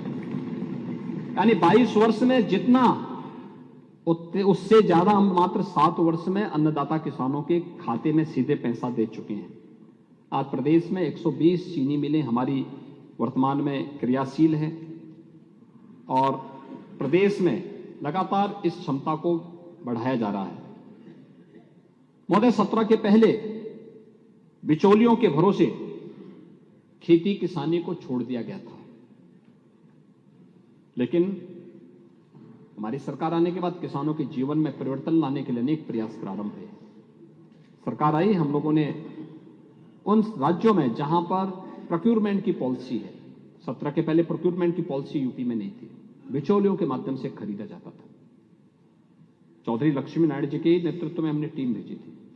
ये लोग गए, ये लोग फिर वहां की प्रेजेंटेशन को लेके आए, यहां पे कार्रवाई आगे बढ़ी और आज 2018 से यह सरकार, डबल इंजन की सरकार, लागत का 1.5 गुना एमएसपी अन्नदाता किसानों को दे रही है। गेहूं में 2017-18 से 2023 तक 47,90,000 किसानों को 225 लाख मैट्रिक टन धान खरीद पर 41,300 करोड़ रुपए से अधिक का भुगतान सीधे उनके बैंक खाते में सरकार कर चुकी है, जो 2017 के पहले की सरकारों की तुलना में कई गुना अधिक है। इसी प्रकार से धान में 2017-18 से 23-24 तक 61,54,000 किसानों को के 397 लाख मीट्रिक टन धान खरीद पर 74,751 करोड़ रुपए से अधिक का भुगतान सीधे उनके बैंक खातों में सरकार के द्वारा किया जा चुका है। महोदय, प्रधानमंत्री किसान सम्मान निधि के साथ साथ पीएम कुसुम योजना, इसमें प्रदेश सरकार ने अब तक 50,000 से अधिक किसानों को उनके ट्यूबवेल को सोलराइज करने की कार्रवाई को संपन्न किया है। ये प्रदेश सरकार के द्वारा कृषि क्षेत्र में किए गए प्रयासों का परिणाम है। इसमें नई मंडियों का भी गठन हुआ है। नेचुरल फार्मिंग और ऑर्गेनिक फार्मिंग को भी बढ़ावा देने का काम हुआ है। नई सिंचाई की सुविधाओं को विकसित करने के लिए और अन्य प्रकार की सुविधाएं विकसित करने के लिए भी कार्य हुआ है। नगर निकाय के क्षेत्र में भी अनेक कार्य हुए। 3 नगर निगम, अयोध्या, मथुरा वृंदावन और शाहजहांपुर नगर निगम का गठन हुआ। 113 नए नगर निकायों का गठन कुल किया गया। 17 स्मार्ट सिटी को सेफ सिटी के रूप में बदलने की कार्रवाई युद्ध स्तर पर आगे बढ़ी है। प्रधानमंत्री स्वनिधि योजना में, जिसमें पहली बार प्रधानमंत्री जी की प्रेरणा से पूरे देश के अंदर भी और प्रदेश में भी पीएम स्वनिधि योजना में स्ट्रीट वेंडर, चाहे वह ठेला खोम, चाहे रेडी लगाने वाले लोगों के व्यवस्थित पुनर्वास और ब्याज मुक्त ऋण उन्हें उपलब्ध करवाने का कार्य हुआ है। और प्रदेश में 17,34,000 से अधिक पटरी व्यवसायियों ने 2,317 करोड़ रुपए इसके माध्यम से प्राप्त किए हैं। ग्रामीण और शहरी क्षेत्र में ओडीएफ प्लस के लक्ष्य को हमने प्राप्त किया है। चिकित्सा स्वास्थ्य के क्षेत्र में भी बेहतरीन कार्य हुआ है। न केवल 1 डिस्ट्रिक्ट 1 मेडिकल कॉलेज के कार्य को एक नई गति प्राप्त हुई है, बल्कि मलेरिया है, इंसेफ्लाइटिस है, डेंगू है, कालाजार है, चिकनगुनिया है, इस प्रकार की बीमारियों पर प्रभावी नियंत्रण करने में भी सरकार ने सफलता प्राप्त की है।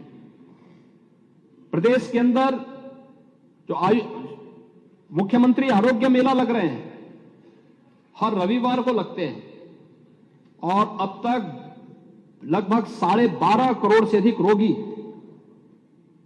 इससे लाभान्वित हुए हैं।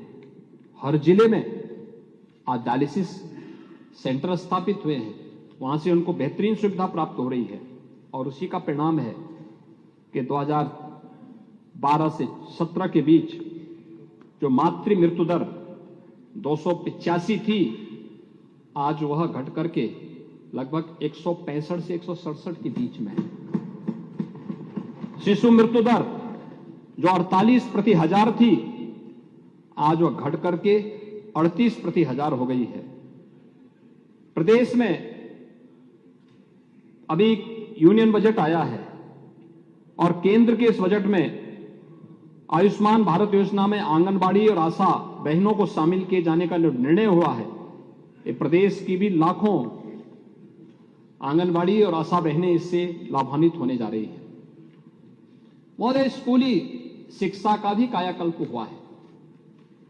आपने देखा होगा कि समाजवादी पार्टी की सरकार में, वैसे भी वो सरकार तो शिक्षा से उनका कोसों तक संबंध नहीं था, लेकिन प्रदेश सरकार ने 2017 में स्कूल चलो अभियान प्रारंभ किया। बेसिक शिक्षा परिषद के स्कूलों में पढ़ने वाले बच्चों को uniform, bag, books, shoes, socks, sweater, ये सभी उपलब्ध करवाए।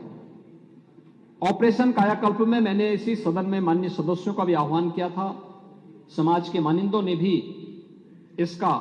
इसमें सहभागी बनकर के कार्य किया और आज मुझे बताते हुए प्रसन्नता है कि बेसिक शिक्षा परिषद में आज 1,92,00,000 बच्चे इन स्कूलों में अध्ययन कर रहे हैं। अगर हम 17 से पहले की तुलना करें तो 40 लाख से अधिक बच्चों की वृद्धि हुई है। कोरोना बीच में 3 वर्ष हम लोगों को कोरोना से जूझना पड़ा था। ऑपरेशन कायाकल्प में 1,32,500 से अधिक विद्यालयों का ऑपरेशन कायाकल्प हुआ है और हर बेसिक शिक्षा परिषद के विद्यालय में 2-2 टैबलेट भी उपलब्ध कराए गए हैं और साथ साथ वहां पे स्मार्ट क्लासेस लगाने की प्रक्रिया भी प्रचलित है। 925 परिषदीय विद्यालयों को पीएम श्री योजना में आच्छादित करने की कार्रवाई, 57 मुख्यमंत्री मॉडल कंपोजिट विद्यालय स्वीकृत किए गए हैं और बहुत शीघ्र हम इन कार्यक्रमों को आगे बढ़ाने जा रहे हैं, जो बहुत ही अच्छे ढंग से अटल आवासीय विद्यालय की तर्ज पर इन विद्यालयों को चलाने की कार्रवाई को हम आगे बढ़ाने जा रहे हैं। माध्यमिक शिक्षा में भी प्रोजेक्ट अलंकार योजना के अंतर्गत राजकीय विद्यालयों में बृहद निर्माण के लिए 500 करोड़ रुपए से अधिक की धनराशि स्वीकृत की गई है।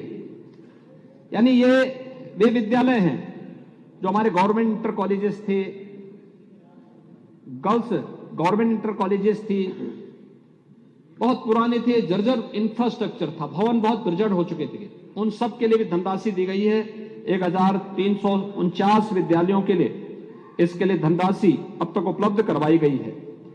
इसके अलावा जो एडेड विद्यालय थे, निजी प्रबंधन से लेकिन गवर्नमेंट एडेड थे, उनके पास भी कोई सोर्स ऑफ इनकम न होने के नाते उनका इंफ्रास्ट्रक्चर भी कमजोर था। सरकार ने एक पॉलिसी बना करके उनको भी इस योजना के साथ जोड़ा, जिसमें कुछ शेयर उनका होगा, शेष सरकार देगी, जिससे बच्चे तो राज्य के ही पढ़ रहे हैं, वहां पर भी उनको हम बेहतरीन सुविधा दे सकें। यह कार्य भी वहां पर प्रारंभ हुआ है। हर कमिश्नरी मुख्यालय पे एक अटल आवासीय विद्यालय, पहली बार श्रमिकों के बच्चों के लिए आवासीय विद्यालय अच्छे इंफ्रास्ट्रक्चर के साथ। और मैं तो माननीय इस सदन के सभी माननीय सदस्यों से अपील करूंगा वे अटल आवासीय विद्यालयों का विजिट एक बार जरूर करें। उसमें 2 ही श्रेणी है, एक रजिस्टर्ड श्रमिकों की है और एक कोरोना कालखंड में जो बच्चे निराश्रित हो गए थे उन बच्चों को वहां पर प्रवेश दिया गया है। इंफ्रास्ट्रक्चर कैसे होना चाहिए, इसी तर्ज पर हर जनपद में हम पहले चरण में मुख्यमंत्री कंपोजिट विद्यालय के रूप में 57 शेष जनपदों में हम स्थापित करना चाहते हैं और फिर इसे हम सभी 826 विकास खंडों तक लेके जाएंगे, जिसमें हर विधानसभा भी कम से कम 2-2 विद्यालय हर विधानसभा क्षेत्र में आ जाएंगे। तो यह एक मॉडल होगा शिक्षा का आने वाले समय में, क्योंकि शिक्षा के बगैर किसी बड़े लक्ष्य को प्राप्त नहीं किया जा सकता और इस कार्यक्रम को बढ़ाने के लिए सरकार पूरी प्रतिबद्धता के साथ काम कर रही है और अटल आवासीय विद्यालय को हमने मॉडल बनाया इसके रूप में लिया है और आज पूरे देश इस मॉडल को लागू कर रहा है। महोदय, उच्च शिक्षा में मां शाकंभरी विश्वविद्यालय सहारनपुर, राजा महेंद्र प्रताप सिंह राज्य विश्वविद्यालय अलीगढ़ और महाराजा सुहेलदेव राज्य विश्वविद्यालय आजमगढ़। तो ये भी हम ही ने खोला, आपने नहीं खोला। मां विंध्यवासिनी राज्य विश्वविद्यालय अलीगढ़ में कौन वाइस चांसलर है? अलीगढ़ में जो वाइस चांसलर हैं वो अनुसूचित जाति के हैं। वर्मा जी, अनुसूचित जातियों के साथ इतना न्याय मत करिए।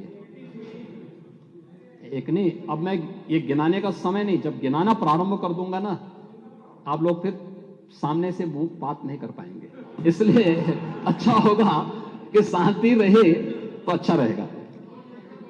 महोदय, मां विंध्यवासिनी राज्य विश्वविद्यालय मिर्जापुर, मां पाटेश्वरी देवी राज्य विश्वविद्यालय देवीपाटन और मुरादाबाद में भी एक नए और साथ साथ कुशीनगर में महात्मा बुद्ध कृषि और प्रौद्योगिकी विश्वविद्यालय की स्थापना की कार्रवाई हमारी वर्तमान में गतिमान है। प्रदेश के अंदर गोरखपुर में आयुष विश्वविद्यालय, लखनऊ में मेडिकल यूनिवर्सिटी के निर्माण का कार्य अपने अंतिम चरणों में चल रहा है और बहुत शीघ्र, यानी इन्होंने अपने रेगुलर कार्यक्रम को प्रारंभ कर दिया है, लेकिन शेष अन्य कार्यक्रम भी हमारे तेज होंगे। साथ साथ जगतगुरु रामभद्राचार्य दिव्यांग विश्वविद्यालय चित्रकूट को भी राज्य सरकार ने राज्य विश्वविद्यालय के रूप में स्थापित करने का निर्णय लिया है और उस कार्य को आगे बढ़ा दिया है। निजी क्षेत्र में भी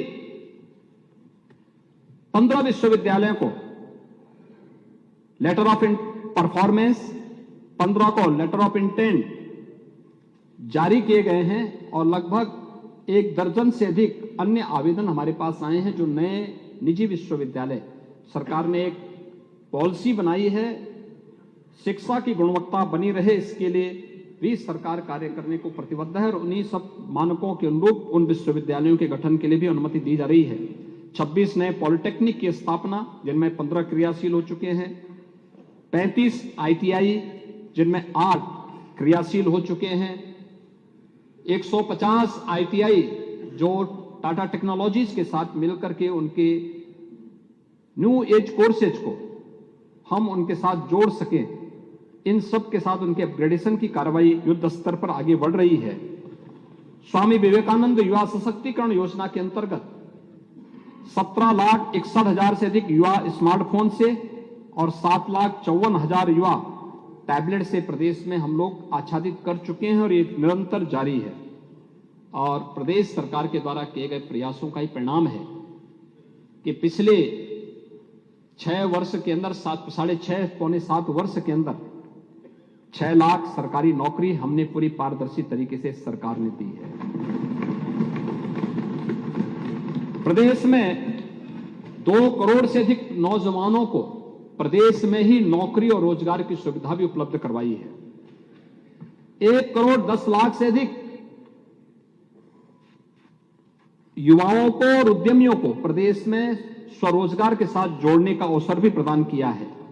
और लगातार प्रदेश में इस कार्य को आगे बढ़ाते हुए आज प्रदेश के अंदर शिक्षा में, तकनीकी शिक्षा में, व्यावसायिक शिक्षा में जो प्रयास प्रारंभ हुए हैं उसके परिणाम सामने आए हैं।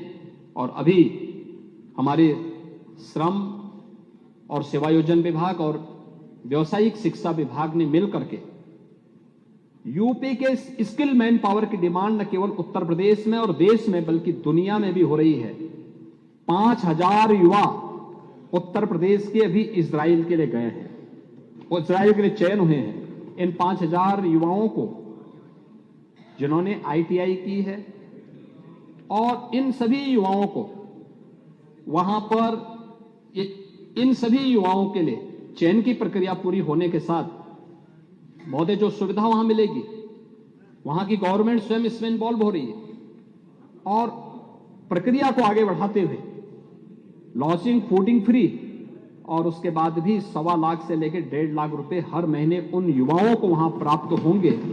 डे फर्स्ट से काम प्रारंभ करने के दिन से उनको प्रारंभ होने जा रहा है।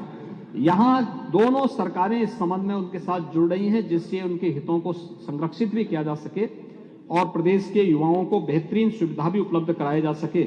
यह आज वहां पर प्रदेश ने वहां पर उन युवाओं के लिए किया है और अभी अन्य तमाम देशों में इस प्रकार की मांग प्रदेश में हो चुकी है, हो रही है और दुनिया में हो रही है।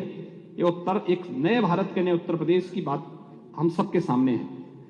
महोदय, पिछले 7 वर्ष में जो कार्य प्रारंभ हुआ प्रदेश में, हमने एक निश्चय के साथ, एक दृढ़ संकल्प के साथ हम लोग आगे बढ़े थे और लोक मंगल की जिस अवधारणा को लेकर के सरकार आगे बढ़ी थी, वह संकल्प और वह दृढ़ता हर एक क्षेत्र में हम सबके सामने देखने को मिला और परिणाम हमारे सामने है। आज नीति आयोग के जो सर्वे क्या कहते हैं कि 6 करोड़ लोग प्रदेश में बहुआयामी गरीबी रेखा से ऊपर उठे हैं। एक नए उत्तर प्रदेश की तस्वीर है। देश के अंदर 24 करोड़ लोग, 24 से 25 करोड़ लोग बहुआयामी गरीबी से ऊपर उठे हैं, तो 6 करोड़ उसमें उत्तर प्रदेश के हैं। ये चीजें दिखाती हैं। इसमें प्रदेश के अंदर 17 से अब तक 55,83,000 से अधिक गरीबों को बिना भेदभाव के आवास की सुविधा उपलब्ध करवाई गई। इसमें किसी की जाति, किसी का मत और किसी का मजहब नहीं देखा गया। जिसमें ग्रामीण और शहरी दोनों क्षेत्रों में सुविधा उपलब्ध करवाने का कार्य हुआ है। सामाजिक सुरक्षा में वृद्धावस्था पेंशन 55 लाख वृद्धजनों को इस सुविधा का लाभ दिया जा रहा है। 11 लाख दिव्यांगजनों को 1000 रुपए पेंशन की सुविधा का लाभ उपलब्ध कराया जा रहा है। इसके अलावा 1,75,00,000 से अधिक जो परिवार हैं उज्ज्वला योजना से आच्छादित हुए हैं और उनको दीपावली और होली में प्रदेश सरकार फ्री में रसोई गैस का सिलेंडर भी उपलब्ध करवा रही है। महोदय, ये सुविधाएं पूरे देश के अंदर जिस रूप में आगे बढ़ाया गया है वह आज हम सबके सामने है और आज इसी का परिणाम है कि प्रदेश ने ओडीएफ और ओडीएफ प्लस के लक्ष्य को सफलतापूर्वक प्राप्त करते हुए देश के अंदर एक स्थान बनाया है। प्रधानमंत्री स्वामित्व योजना में जहां पर जिसका आवास है उसी गांव में उसे स्वामित्व का लाभ मिलेगा। इस कार्रवाई को हम लोगों ने प्रदेश के अंदर भी प्रधानमंत्री स्वामित्व योजना में अब तक हम लोग प्रदेश के अंदर 90,866 गांवों में ड्रोन सर्वेक्षण का कार्य पूरा कर चुके हैं। 75,78,000 से अधिक घरौनी हम लोगों ने वितरित कर दी है, उन परिवारों को उपलब्ध करवा दिया है और प्रदेश के अंदर आज टेक्नोलॉजी का बेहतर उपयोग करते हुए आवास, शौचालय, बिजली, स्वास्थ्य की सुविधा, राशन की सुविधा और अन्य बुनियादी सुविधाएं उन गरीबों को उपलब्ध करवाने का जो कार्य किया गया है वह ईज ऑफ लिविंग के लक्ष्य को प्राप्त करता है। और इसलिए ईज ऑफ लिविंग जो राज्यपाल जी ने अपने संबोधन में उत्तर प्रदेश के लक्ष्यों की ओर ध्यान आकर्षित किया है, यह प्रदेश सरकार की उपलब्धियों से बहुत स्पष्ट अनुभव कर सकते हैं। आज जब हम यहां पे इसकी चर्चा कर रहे हैं, सरकार एक नए कार्यक्रम को बहुत शीघ्र लागू करने जा रही है, वो फैमिली आईडी कार्ड है। हर परिवार का अपना एक फैमिली आईडी कार्ड होगा। सिचुएशन के 100% लक्ष्य को प्राप्त करने की दिशा में अभी प्रधानमंत्री विकसित भारत संकल्प यात्रा भी गांव-गांव गई थी।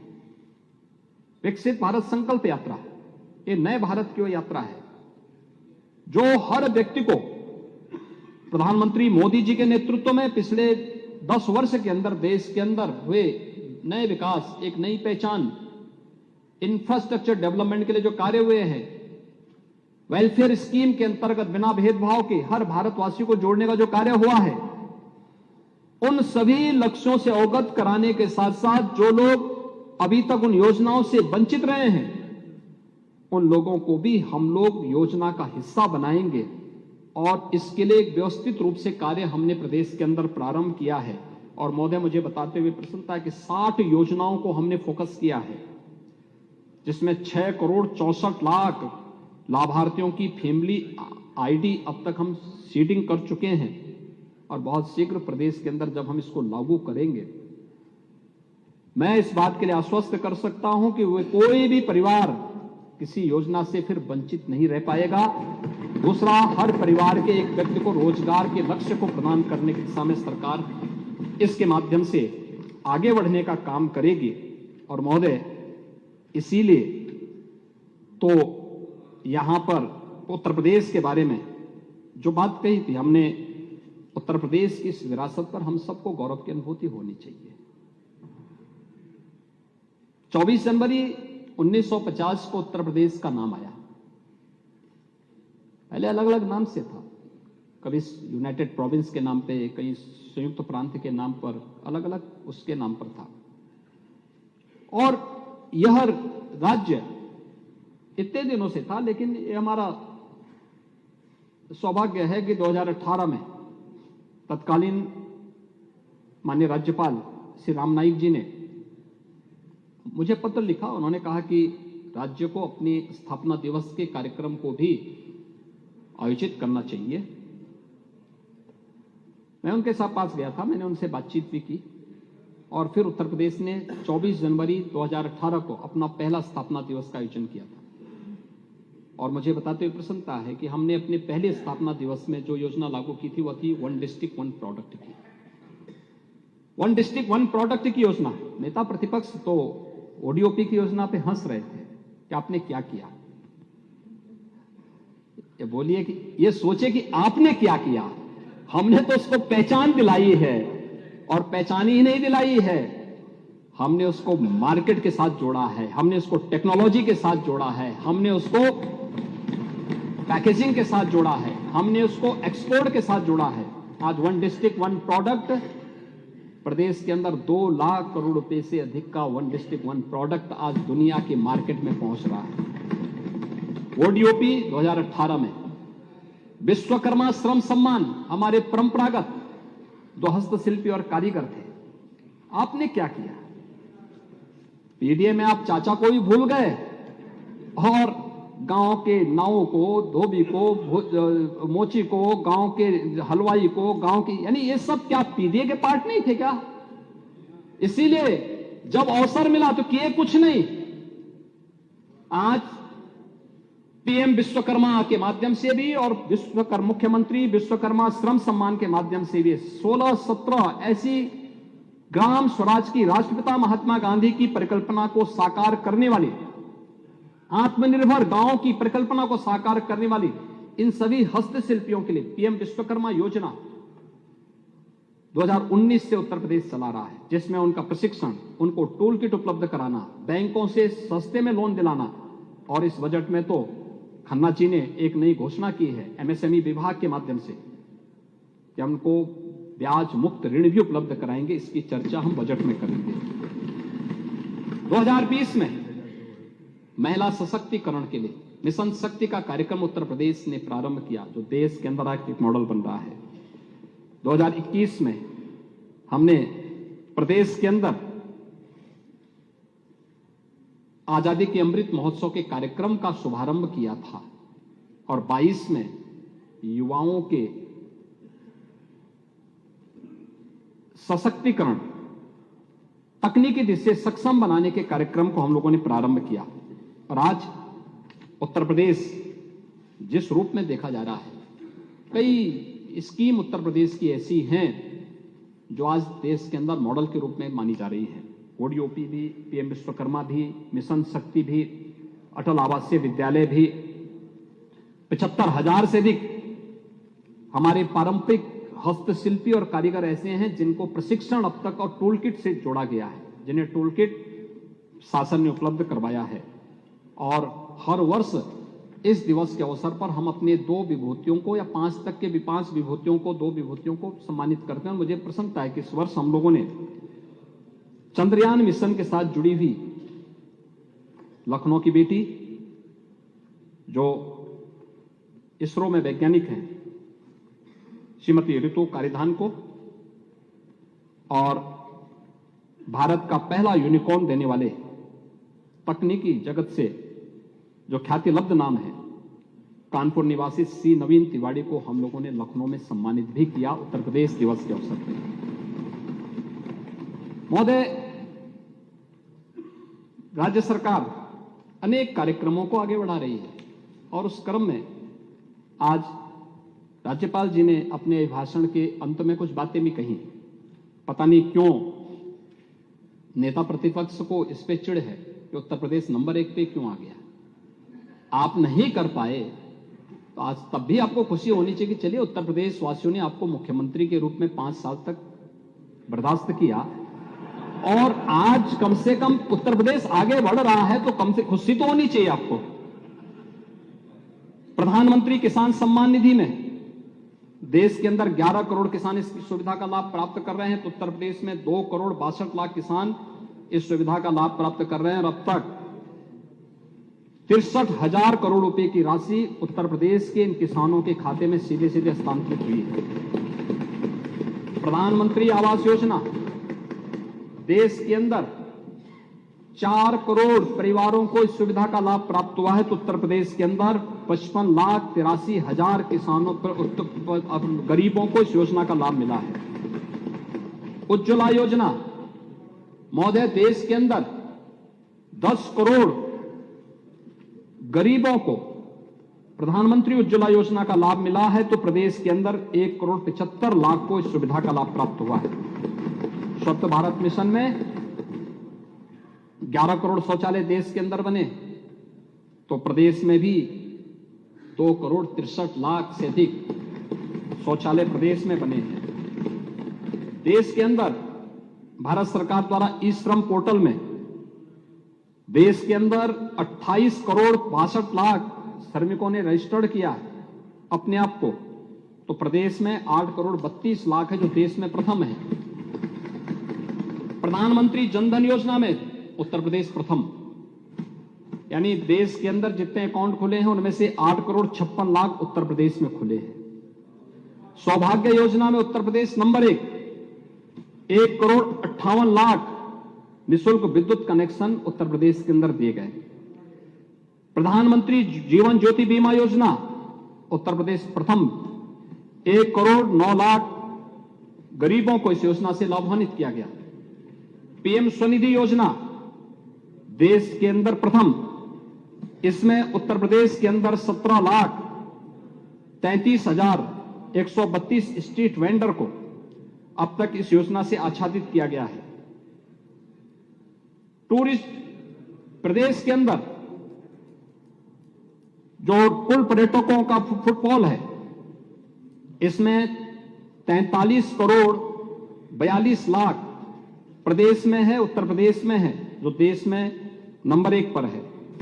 और dedicated freight corridor, railway network हो, नेशनल हाईवेज हो, इन सब में उत्तर प्रदेश, एक्सप्रेसवे में उत्तर प्रदेश आज देश के अंदर नंबर 1 पर है। कैनाल नेटवर्क में उत्तर प्रदेश देश के अंदर नंबर 1 पर है। प्रदेश के अंदर आप डोमेस्टिक इंटरनेशनल एयरपोर्ट में उत्तर प्रदेश देश के अंदर नंबर 1। डिजिटल लेन देन में उत्तर प्रदेश देश के अंदर नंबर 1। गन्ना, चीनी, खाद्यान्न, आलू, हरी मटर, आम, दुग्ध और तिलहन उत्पादन में भी उत्तर प्रदेश देश में नंबर 1 पर है। डीबीटी के भुगतान में देश के अंदर नंबर 1। एमएसएमई उद्यम प्रोत्साहन और उनकी स्थापना में नंबर 1। अटल पेंशन योजना नंबर 1। ई टेंडरिंग प्रणाली में परफॉर्मेंस में उत्तर प्रदेश देश में नंबर 1। जेम पोर्टल से खरीदारी करने में भी उत्तर प्रदेश नंबर 1। ई संजीवनी पोर्टल में मरीजों के इलाज में उत्तर प्रदेश नंबर 1। और प्रदेश के अन्य तमाम उसमें भी उत्तर प्रदेश, चाहे वह ईज ऑफ डूइंग बिजनेस में अचीवर स्टेट के रूप में, सहकारिता विभाग की Skoch order of merit gold award में उत्तर प्रदेश को प्राप्त होता है। ग्राम्य विकास विभाग की कन्वर्जेंस में प्रथम पुरस्कार, ईज ऑफ डूइंग बिजनेस में, लॉजिस्टिक की सुलभता रैंकिंग में उत्तर प्रदेश को अचीवर श्रेणी में स्थान मिला है। देश की पहली रैपिड रेल भी उत्तर प्रदेश के अंदर चली है। और उत्तर प्रदेश देश में ऐसा पहला राज्य है जहां सोलर चरखे से उत्पादित खादी को भी मान्यता देकर के सोलर चरखा बुनकरों को निःशुल्क उपलब्ध करवाने का कार्य हुआ है। नदियों के पुनरुद्धार और जल यानी वाटर कंजर्वेशन के लिए भी उत्तर प्रदेश देश के अंदर नंबर 1 पर है, जिसमें हम लोगों ने कई नदियों को पुनरुद्धार प्रदेश के अंदर किया है। वृक्षारोपण में भी पूरे देश के अंदर उत्तर प्रदेश ही नंबर 1 पर है। और महोदय, ये उत्तर प्रदेश नए भारत का नया उत्तर प्रदेश है, जिसकी पहचान आज देश के ग्रोथ इंजन के रूप में, यानी देश के विकास को ब्रेक थ्रू देने की है। आपने देश के विकास में ब्रेकर बनकर के उत्तर प्रदेश के नौजवानों को पहचान के संकट में भेज दिया था, लेकिन आज उत्तर प्रदेश देश के विकास को ब्रेक थ्रू दे रहा है। और महोदय, उसी लिए महामहिम राज्यपाल ने अपने अभिभाषण में इन सभी मुद्दों को उल्लेख करके इस 2017 से 23 के बीच में हुई उपलब्धियों के दस्तावेज को अपने अभिभाषण के माध्यम से और भावी योजनाओं को भी संवेद सदन में प्रस्तुत किया है। राज्यपाल जी के अभिभाषण में बहुत सारी चीजों का उल्लेख किया गया है और मैं पहला धन्यवाद दूंगा अपने उन सभी माननीय सदस्यों को, नेता प्रतिपक्ष के साथ साथ सभी दलीय नेताओं को और उन सभी माननीय 100 सदस्यों को जिन्होंने इस पूरी चर्चा में डॉक्टर नीरज वोरा जी के द्वारा और श्रीमती सैपा भदौरिया जी के द्वारा अनुमोदित इस प्रस्ताव के समर्थन में अपने विचारों को यहां पे रखा। जो उनके सुझाव होंगे सरकार उसका संज्ञान भी लेगी और जो महत्वपूर्ण सुझाव उनके प्रदेश के विकास के लिए होंगे उन सब का हम सम्मान के साथ उसको स्वीकार करते हुए आगे बढ़ेंगे।